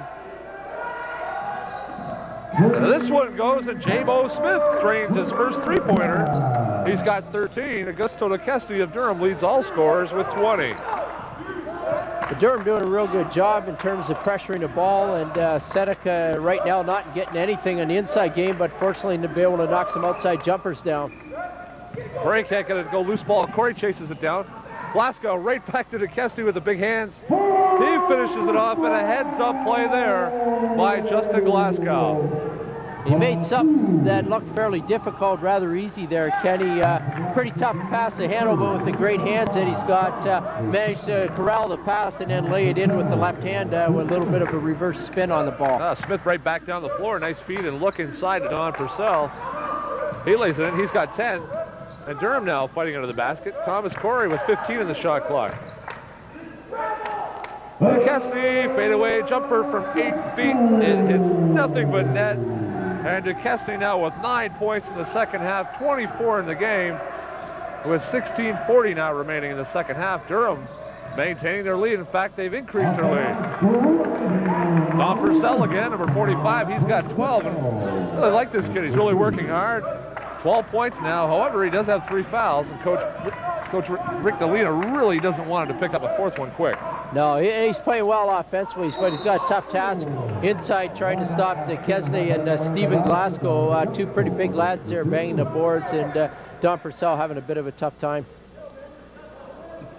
Another way to call here. It looks like they may have called goaltending. We didn't see anybody above the rim on that play. Goaltending was signaled. Offensive goaltending, that is. And the ball will be Seneca's possession. End line, 16:26 remaining second half. And surprisingly, Durham, with no pressure here at all, they've gone back to what looks to be possibly a half-court trap here, but extending their zone up, and they are trying to trap at the top of that end in the corner. So taking away the full-court pressure, but certainly trapping in the corners and at the half. A big bucket there. Lyndon Johnson up against the big fella goes up and over for 2 in his first bucket of the game. Not afraid to take it to the big guy there. And a foul call, loose ball foul right in front of us. Junior Hamilton picks up his 3rd. The point guard now with 3. Coach Rick Dolina not happy with that. With 16:05 still remaining in the second half. Tough break there. Junior Hamilton just showing a lot of quickness there and got a little bit excited and reached in. Tough foul to pick up in a dead ball situation there. Kenny Rafer had nowhere to go, and that's just a gift given a foul. And as you mentioned, 3rd foul for Junior Hamilton. Glasgow, right side, Corey, 20 on the shot clock. Look inside, ends up in Glasgow's hand. Rafer Parade tries to get it through, and unfortunately couldn't get a shot off. And it goes off him, lands on him out of bounds. Substitutions ready to check back in, and waiting at the scores table, Rick Jordan and Kevin Williams ready to check back in. 9-point lead here for the Lords. Again, good ball movement by the Seneca team around the perimeter. The second it goes inside, though, you see the Durham guys collapsing right down on it. Not a lot of space to move. Foul being called against Augusto, number 40 of the Lords. That foul is going to go against DeKesney. His first, which is good news for Vincent. Although DeKesney, the big fella, he doesn't really pick up a lot of personal fouls. He usually gets called for some cheap ones here and there, some push-offs, but stays away from it. Defensively, one thing that means, and has always been a problem, has been his defense, but he's really picked up his defensive end this season. Coach Vincent very pleased with that. Well, I didn't think Augusto thought coming in that defense was an option here, but he's learned over the last year that's a pretty important component at the college level. Maybe didn't play a lot of it at the national level, just went out and worried about the offensive end, but with the athletic abilities that he has, he can be a real force defensively, and we've seen it tonight, not only blocking shots, but also alternating people's shots with just his presence in there. Dino Asano making the call to the bench there. Foul away from the play. Goes against Robert Wright, his 3rd personal. Right now, Coach Dolina adding up the number of players at 3 fouls. He's got Purcell, Cross, Hamilton, Robert Wright, all with 3 fouls. Here's Kevin Williams back into the game. Jordan stops from 5 feet, hits the J. Big league play there, Rick Jordan. He's got 6. And Durham now leads by 11. Yeah, good play. Tough break there. Good call by the official, but real good play by Ricky Jordan. Had the outside shot, first of all, 3-pointer, and then opted to penetrate a little bit to the hoop and pull up and hit the jump shot.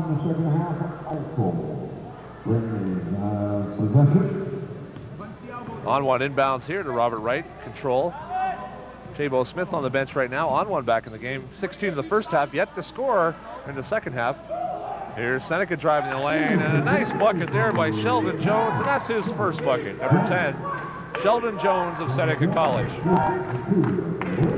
It's something Seneca hasn't got a lot of, but with Augusto out of the lineup here, not quite the presence inside, a little bit side with Glasgow, but able to penetrate a little bit and knock down the easy 10-foot jump shot.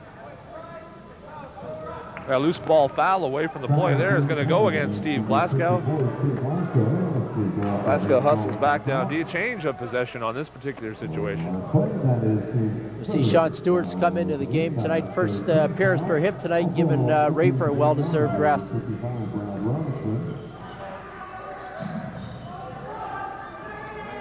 Back at setting in Jones, this time right into trouble. Still manages to get a shot off. He forced a huge rebound. Putback can't go there. Jordan battles underneath with number 44, Lyndon Johnson. Another call coming up from this time again to number 44. They had a foul. Loose ball goes against Johnson there. Tough call there. His second, team's 5th of the half. What a huge rebound there by number 51 at Seneca, Sean Cross. Just couldn't finish it off. No, he got up in a hurry, and those are the baskets you got to capitalize on, Kenny. Like I said earlier, not getting a lot of inside opportunities. Starting to get a few more now, but you certainly want to finish off those easy ones. Here's Glasgow now. Robert Wright on him, one-on-one. Tough pass. Douglas manages to get a piece of it. Double team trapped here. Douglas manages to swing it back to Glasgow. Tough D here from Seneca. There's an advantage now. One man caught up. Williams didn't see Glasgow right away. Steve, that is. They swing it. Sean Stewart now. Excellent move. 1 second on the shot clock to get the shot away. And Williams alertly picks the bucket up. Shot did get away, did hit the rim and beat the shot clock. Bucket counts. Yeah, it caught some people off guard. Seneca kids started to stand around, but that's the old rule, Kenny. You got to play the referee's whistle, not anything else that's going on out there. A little ball move there. Sheldon Jones, a little bit too much dribbling in the paint. Yeah, There's too many Kevin bodies in there to try and get in there. Shot saving a beauty there. Rick DeLita there making the save of the day on that play, dropping his chiclets out of his pocket, managing to pick them up before it interfered in the play. Talk about quickness. Yeah, it shows the old coaches got it too, just like the players. Absolutely. We had a timeout on the floor here. Kerry Vincent here going over with his troops here. You're watching OCAA college basketball action. We're going to take a short break here with 13:23 remaining. In the second half, the score, Durham 63, Seneca 52. We'll be back after this short break. If you have any questions, comments, or suggestions about your community channel, Rogers Community 10, please call the Rogers response line at 436-3500. Your comments and suggestions regarding our programming are greatly appreciated. If you have any questions, don't forget to leave your name and phone number. That's the Rogers response line, 436-3500, or write to Rogers Community 10, 301 Marwood Drive, Oshawa, Ontario, L1H 1J4.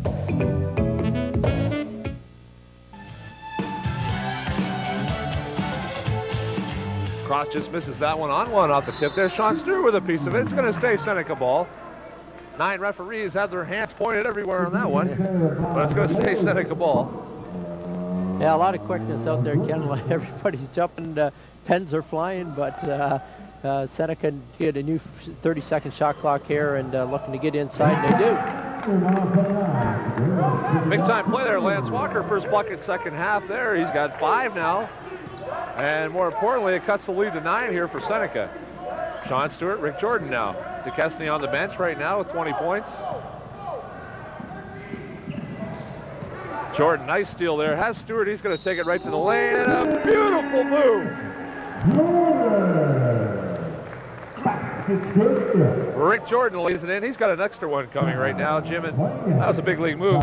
Taking not a lot of room and making it into a great advantage and rolling the ball in. Yeah, that was a pretty nice touch, Ken. Good way to finish. Made a good play on the defensive end, getting a quick turnover. And as we know, Ricky was quick to take it to the hole, and he did there, finish that one off nice. And unfortunately missed a foul shot for a 3-point play.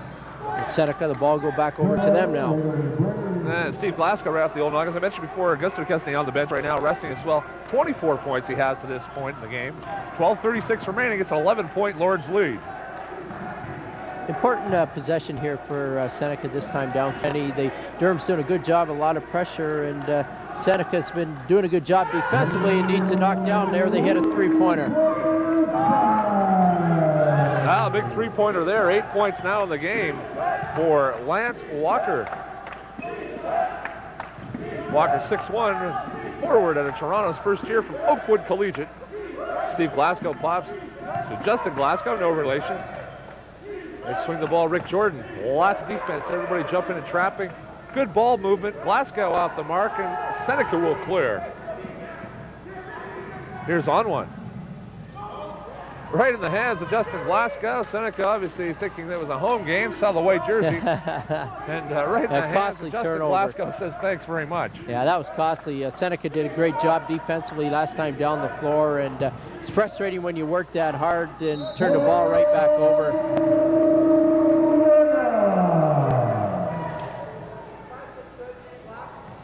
Justin Glasgow taking a look there. The bucket's going to count. He's got one more coming. Justin Glasgow with a big bucket. He's got 8 assists.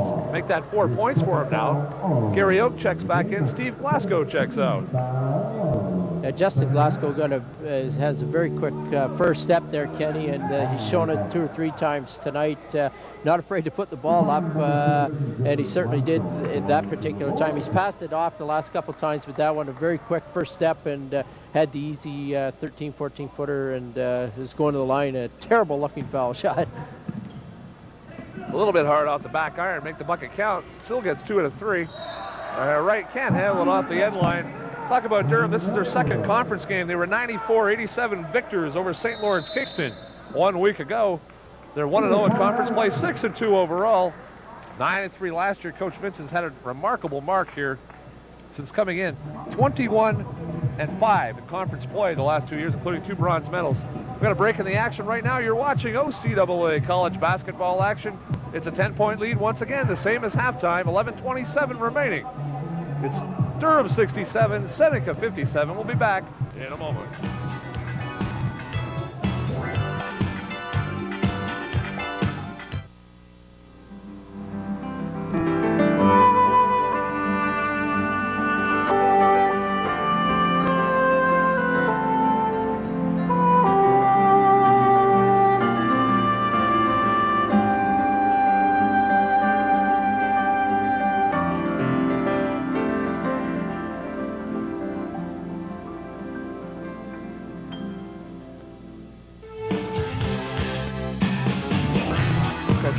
Talking on the Scoops here at the end of this timeout, 11:27 remaining. Check it out right now. Seneca right now coming into this game at 3-1 in conference play. They've played a few games already. Durham with a couple of games, big games coming up. They have a little bit of heavier schedule before Christmas coming up for the next couple of weeks. Seneca open against Loyalist College, and Jimmy all about that. 72-59. Seneca was victorious in that game back on October 31st to open their season. They're 3-1 right now. Durham hoping to go to 2-0. Here's Sean Stewart down the side.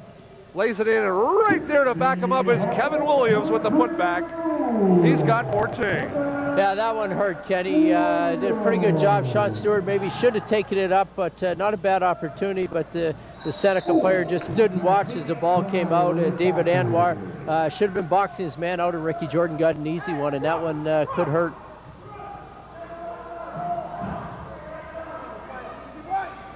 .12 lead here. They swing it, fresh 30 on the clock, cross, wide open on one. They try to close quickly. Unusual shot there. Jones got a piece of it. Durham ends up with the ball. Here's Jordan.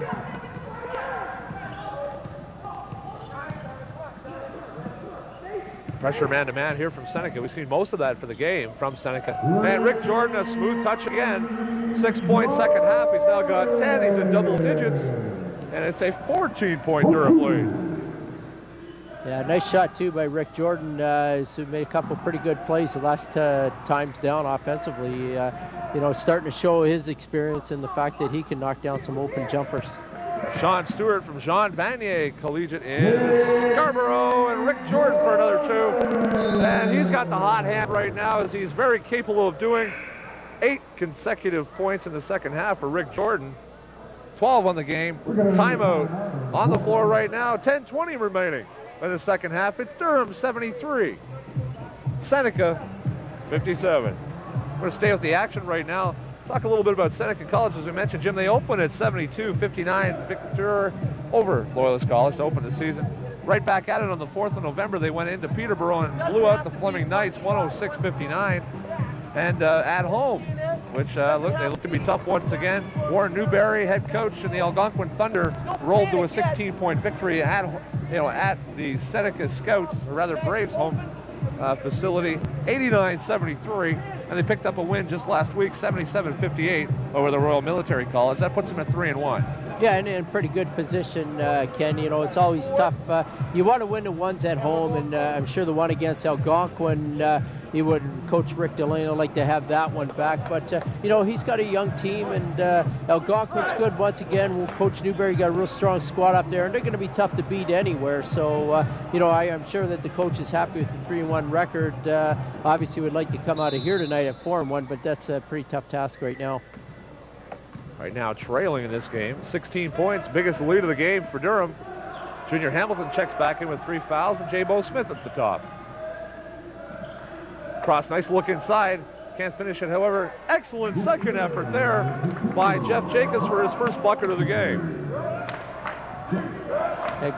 Seneca has got some kids back in there, Junior and J. Bo Smith. They got to start, you know, scoring a little bit more and maybe putting a little bit more pressure on the Durham guys. You know, Durham's got 3 guards on the floor right now and are probably ready for some pressure. But I think, you know, with just under 10 minutes left in the game and trailing by 14, it might be a pretty good time to go to some pressure. Bonus situation here. Jordan going to the line. Solid foul shooter, 72.7%. Last year in the season, he's at 81% this year so far. Durham 6-2 overall this collegiate season, 1-0 in conference play. And look for them, Algonquin, to be at the top of the list. Cambrian College showing they are a team to be reckoned with this year. Cambrian College defeating Durham in the tip-off tournament early on in the season in mid-October, 63-61. So Cambrian is a force to be reckoned with. So it's going to be quite a battle in the East. Yeah, there's some very strong teams, and we saw Cambrian down at our place, and they manhandled us. They got a lot of size. They got some quickness at the guard position, and they're big kids. They got a couple of big kids that love to shoot the three. In fact, one of them had 4 threes on us in the first half. So Cambrian going to be real tough again. And Sean Stewart, the first-year guard out of Jean Vanier Collegiate, hits for a bucket. They come right back. Sean Cross adds 2. And surprisingly for Sean Cross, that's his first basket of the game. Yeah, it's a bit surprising. He's been a little bit quiet tonight. And he's one of those guys, too, that Seneca's, got to get some scoring in, especially on the inside. And the big fella lights it up, Gary Oak. That hand's pumped, the fist in the air. He drills one down for 15, and Gary Oak hits the score sheet. With his first field goal, he has 3 points on the game. I think Gary's one of those guys works pretty hard in practice and has been here for quite a few years. Doesn't get a lot of playing opportunities, so once he gets out there, he's going to put a shot or 2 up. Sean Cross cuts into the lead, 16-point lead here for the Lords with Justin Glasgow handling the ball. 8:33 remaining. Second half, here's Williams posting up against Purcell, and Purcell, you can see it already, not wanting to pick up his fourth, just went straight up and let him have the shot. Yeah, playing good defense, that's about all you can do at this particular time for him. You don't want to pick up the fourth. Foul being called. The player, number 30. Justin Glasgow picks up the foul there. A little bit over aggressive on the screen there. His first personal foul. Gary Oak checks out, and back in the game is Augusto DeCassi, number 40. He checks back in with 24 points. Gary Oak, quality minutes for head coach Gary Vincent. Yeah, and he's got to be happy with himself just to get some playing time, and made the best of it when he was out there.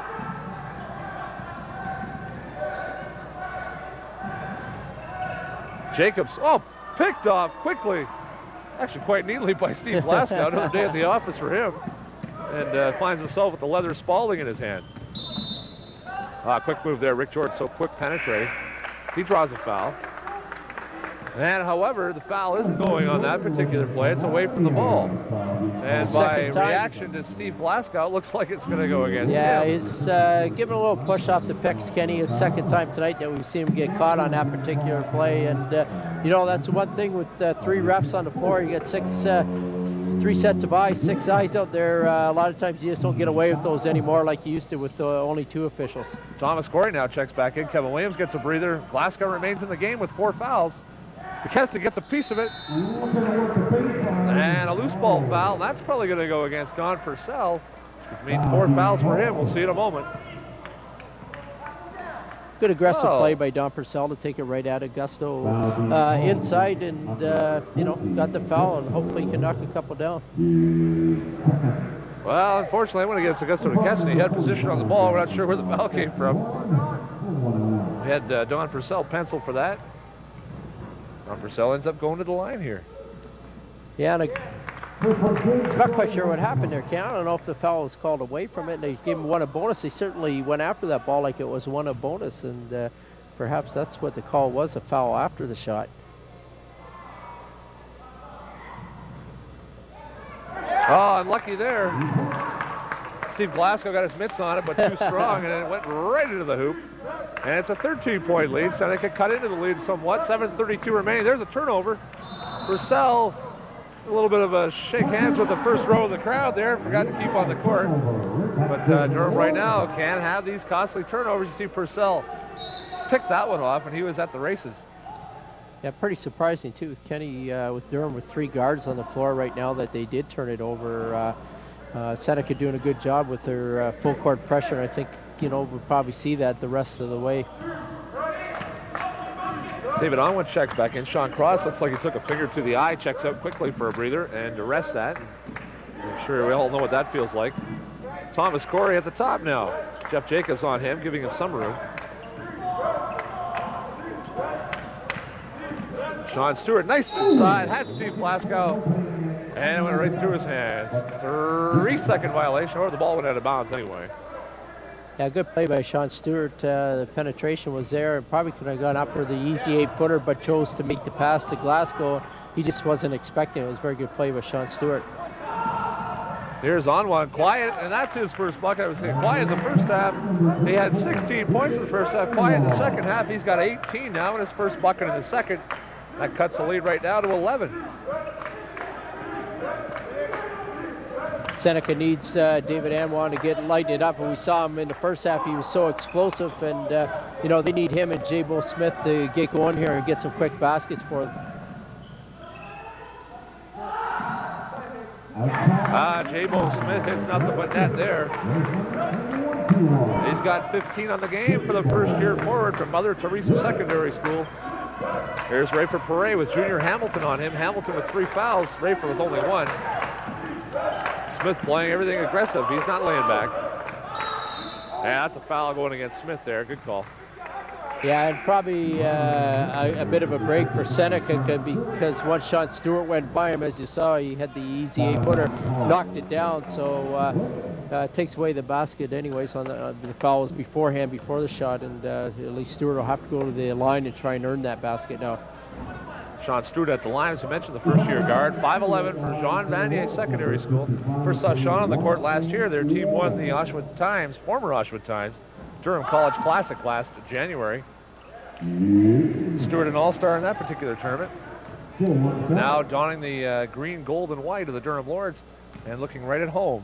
Seeing some time. Well, we were hoping he was going to don the red, white, and blue of the Loyalist Lancers. He would have looked at home there, but one of those battles you lose in the recruiting wars, and unfortunately for us, Sean would have fit in perfect. Is certainly the type of player we need right now. Guys certainly putting it nicely here in Durham. 6:04 remaining. It's an 11-point lead. Seneca in possession. They look to cut it to the lead. They like to cut it to 9 right here. Here's Junior Hamilton at the top.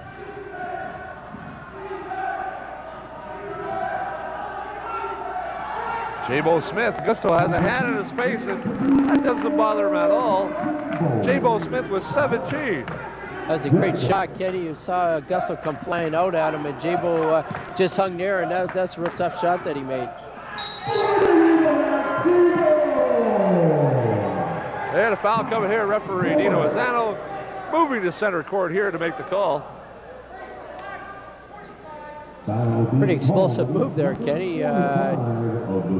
Didn't think Corey was going to go to the basket on that one. Looked like he had his man beat, and then he got some baseline help, but continued on and laid in a very nice basket, very impressive play, and now we'll go to line, try and finish off a 3-point play. Thomas Corey finishes off the 3-point play. He's got 8 points in the game. 5:36 remaining. It's a 12-point Durham lead.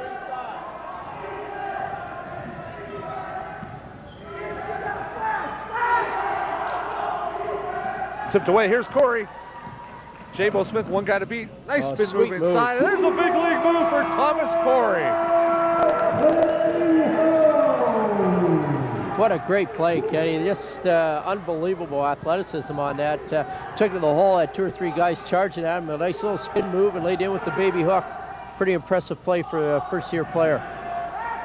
DeCastney clears out there. Strong on the boards there. We're under 5 minutes now remaining second half.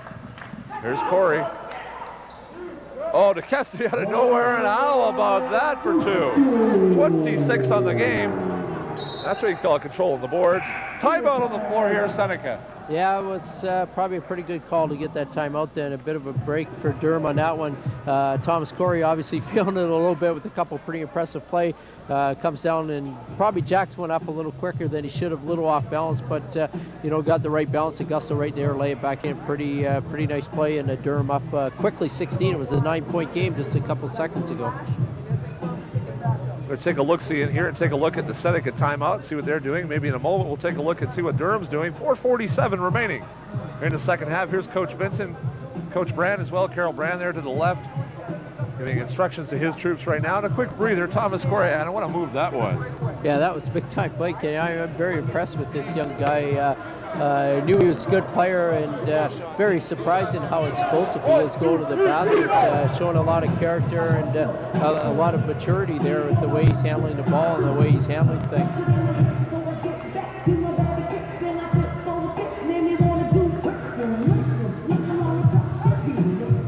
We're back to action now with 4:47 remaining. It will be Seneca ball. Next in action, those fans in the Durham region, November 28th, Tuesday night, and December 5th, the next 2 Tuesdays. The Durham Lords host Cambrian College in a big East Division matchup. We talked about it. Cambrian beat Durham 63-61 early on in the season in tournament action.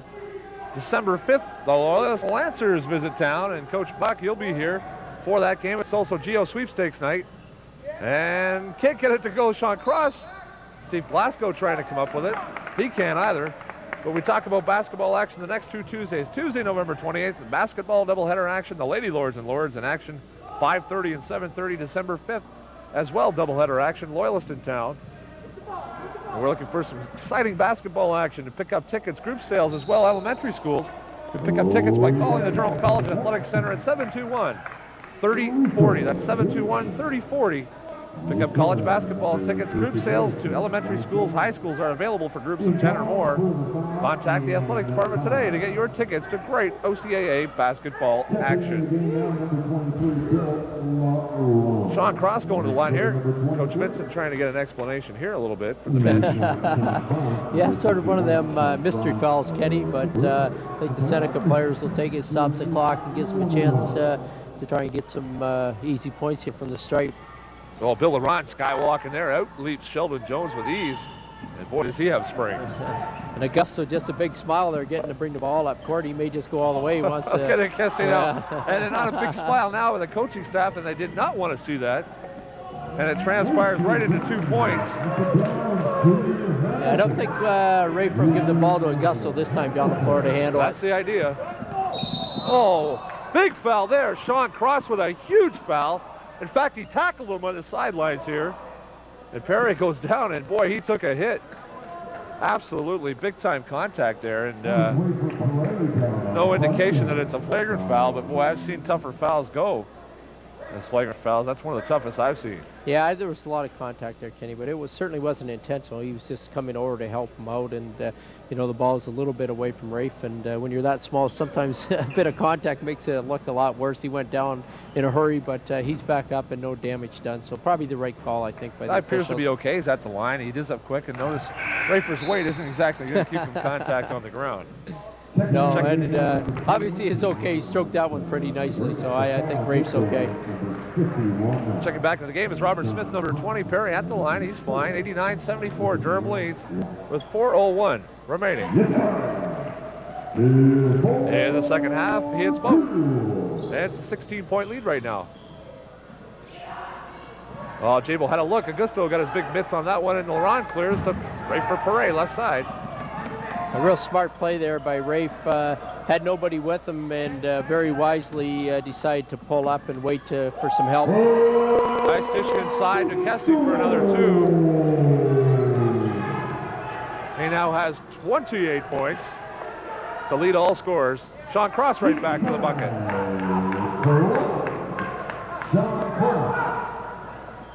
Here's Corey. Here we go again. The guy we don't want to bring up the ball. The coach's nightmare right now. He does give it up to Perret eventually. Oh, so quick in the lane. Can't finish it. Has presence of mind to get his hand on it. And he's still on the ball. And Rafe for Perret, always a fan favorite. And he's really hustling after the ball.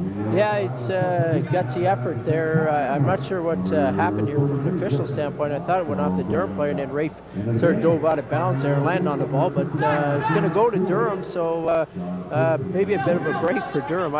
Maybe I missed something there, but I think the ball should have gone the other way, Ken. Well, they did have a reset on the play, which indicates it might have been a kick ball of the play. I couldn't quite see from our angle.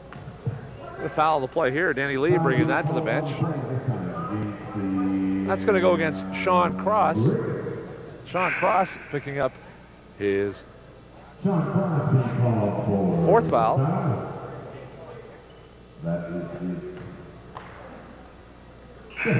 And we check now, checking the scoring. Sean Cross knew better than we did. He's at the bench already.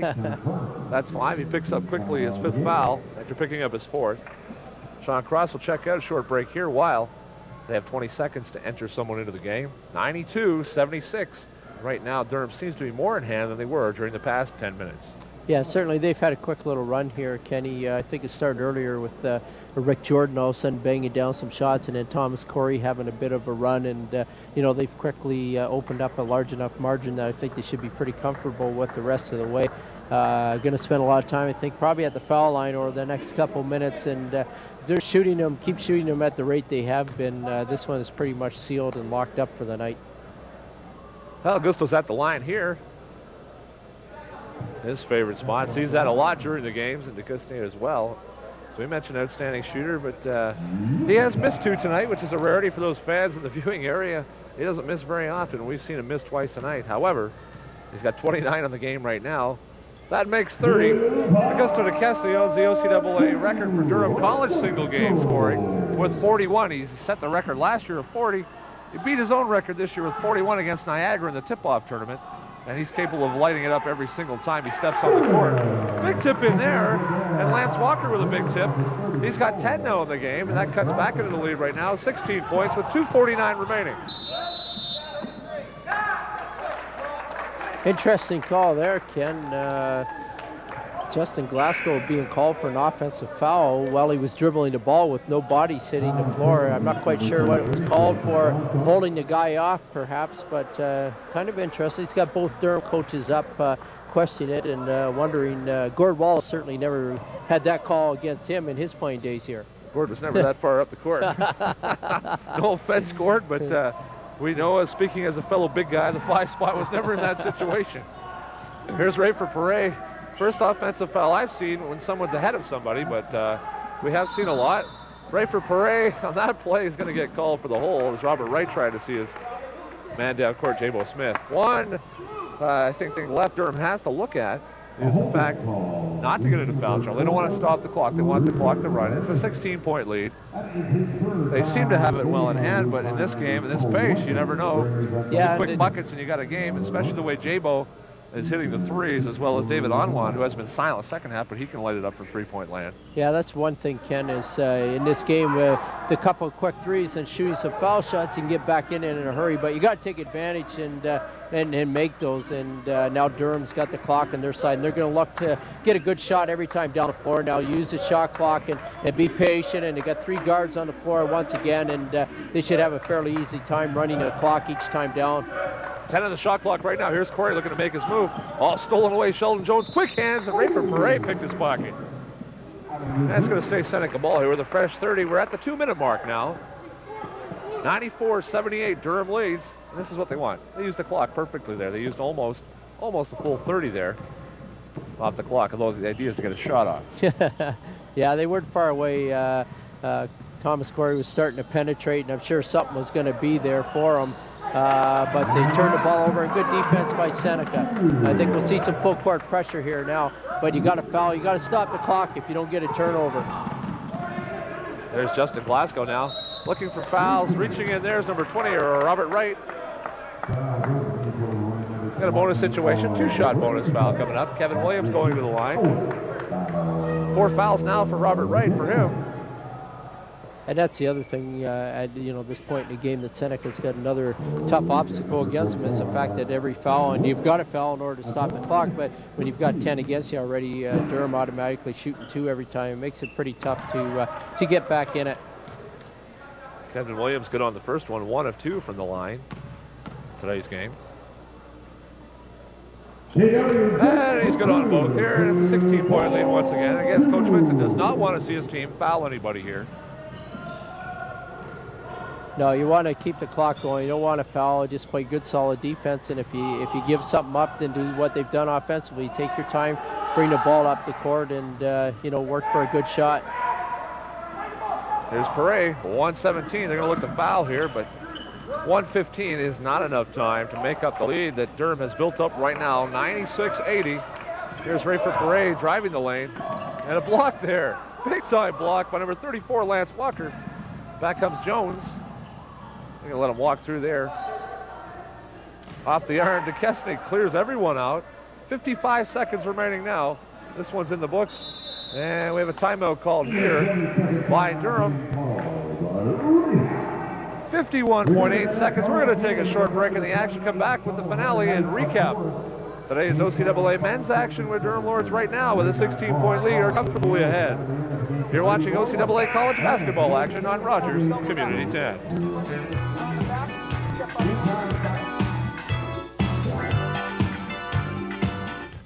If you have any comments, questions, or suggestions concerning your community channel, Rogers Community 10, please call the Rogers Response Line at 436-3500 or write to Rogers Community 10, 301 Marwood Drive, Oshawa, Ontario, L1H 1J4. Downs here after a quick timeout. 20-second timeout called by Durham. 49 seconds now. Glasgow guarded by J-Bo Smith. Here's Corey, 15 of the shot clock. Nice dish inside to Kesty. Won't miss those. He's cherry picking underneath there. Augusto to Kesty with 32 points on the game. Here's Perret. Switches it back out. Glasgow gives up the three. Corey now. And a little bit of fancy passing underneath, and Kevin Williams finishes it. 27 seconds, Jim, remaining. That last one put him over the century mark end, and good hustle by the guards of Durham. Penetrating, getting a good penetration, and not afraid to dish it off. It's good to see some very unselfish players. Kesty's still looking for the ball. He wants the three. Here's Corey down and out in the end zone. He can't keep it. Here's Walker with the Kesty. And to Kesty not committing one of the brightest fouls. Kesty having a little bit of fun out there, but not a foul. Coach Vincent wants to see him play with his team up by 18.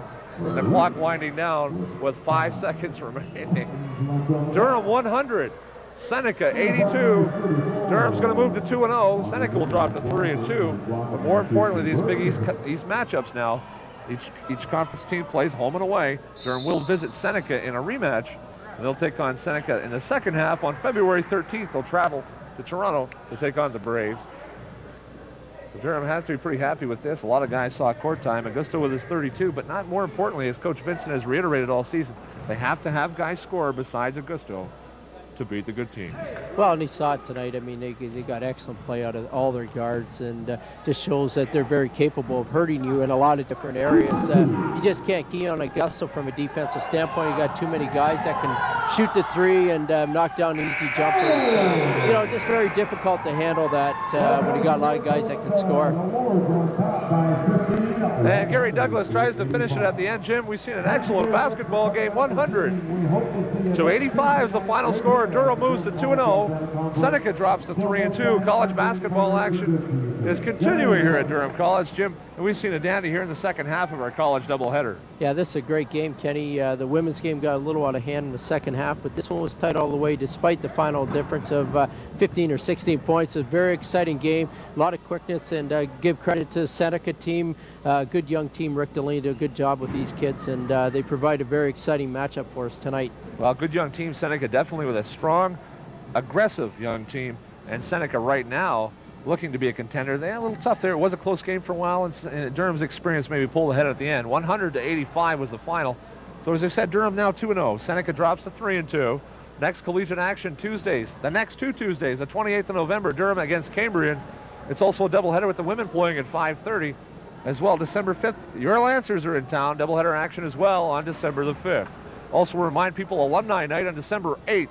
People can still register, those alumni college basketball players out there. Register by phoning the Durham College Athletic Center at 721-3040. Jim, an alumnus as well. I'll be suiting up once again for that treacherous move up and down the court, but we can still play the game. We have a lot of fun with that alumni game. Algonquin's also in for an OCAA matchup as well, following at 7:30. Tickets are available at the Durham College Athletic Center by phoning 721-3040. Jim, we've seen a dandy. We're going to sign things off right now from the Durham College Athletic Center. To all the Rogers crew, a great job once again in bringing you all the action. We'll see you again soon. For Jim Buck, my name is Ken Babcock. We'll see you next time on Rogers Community 10.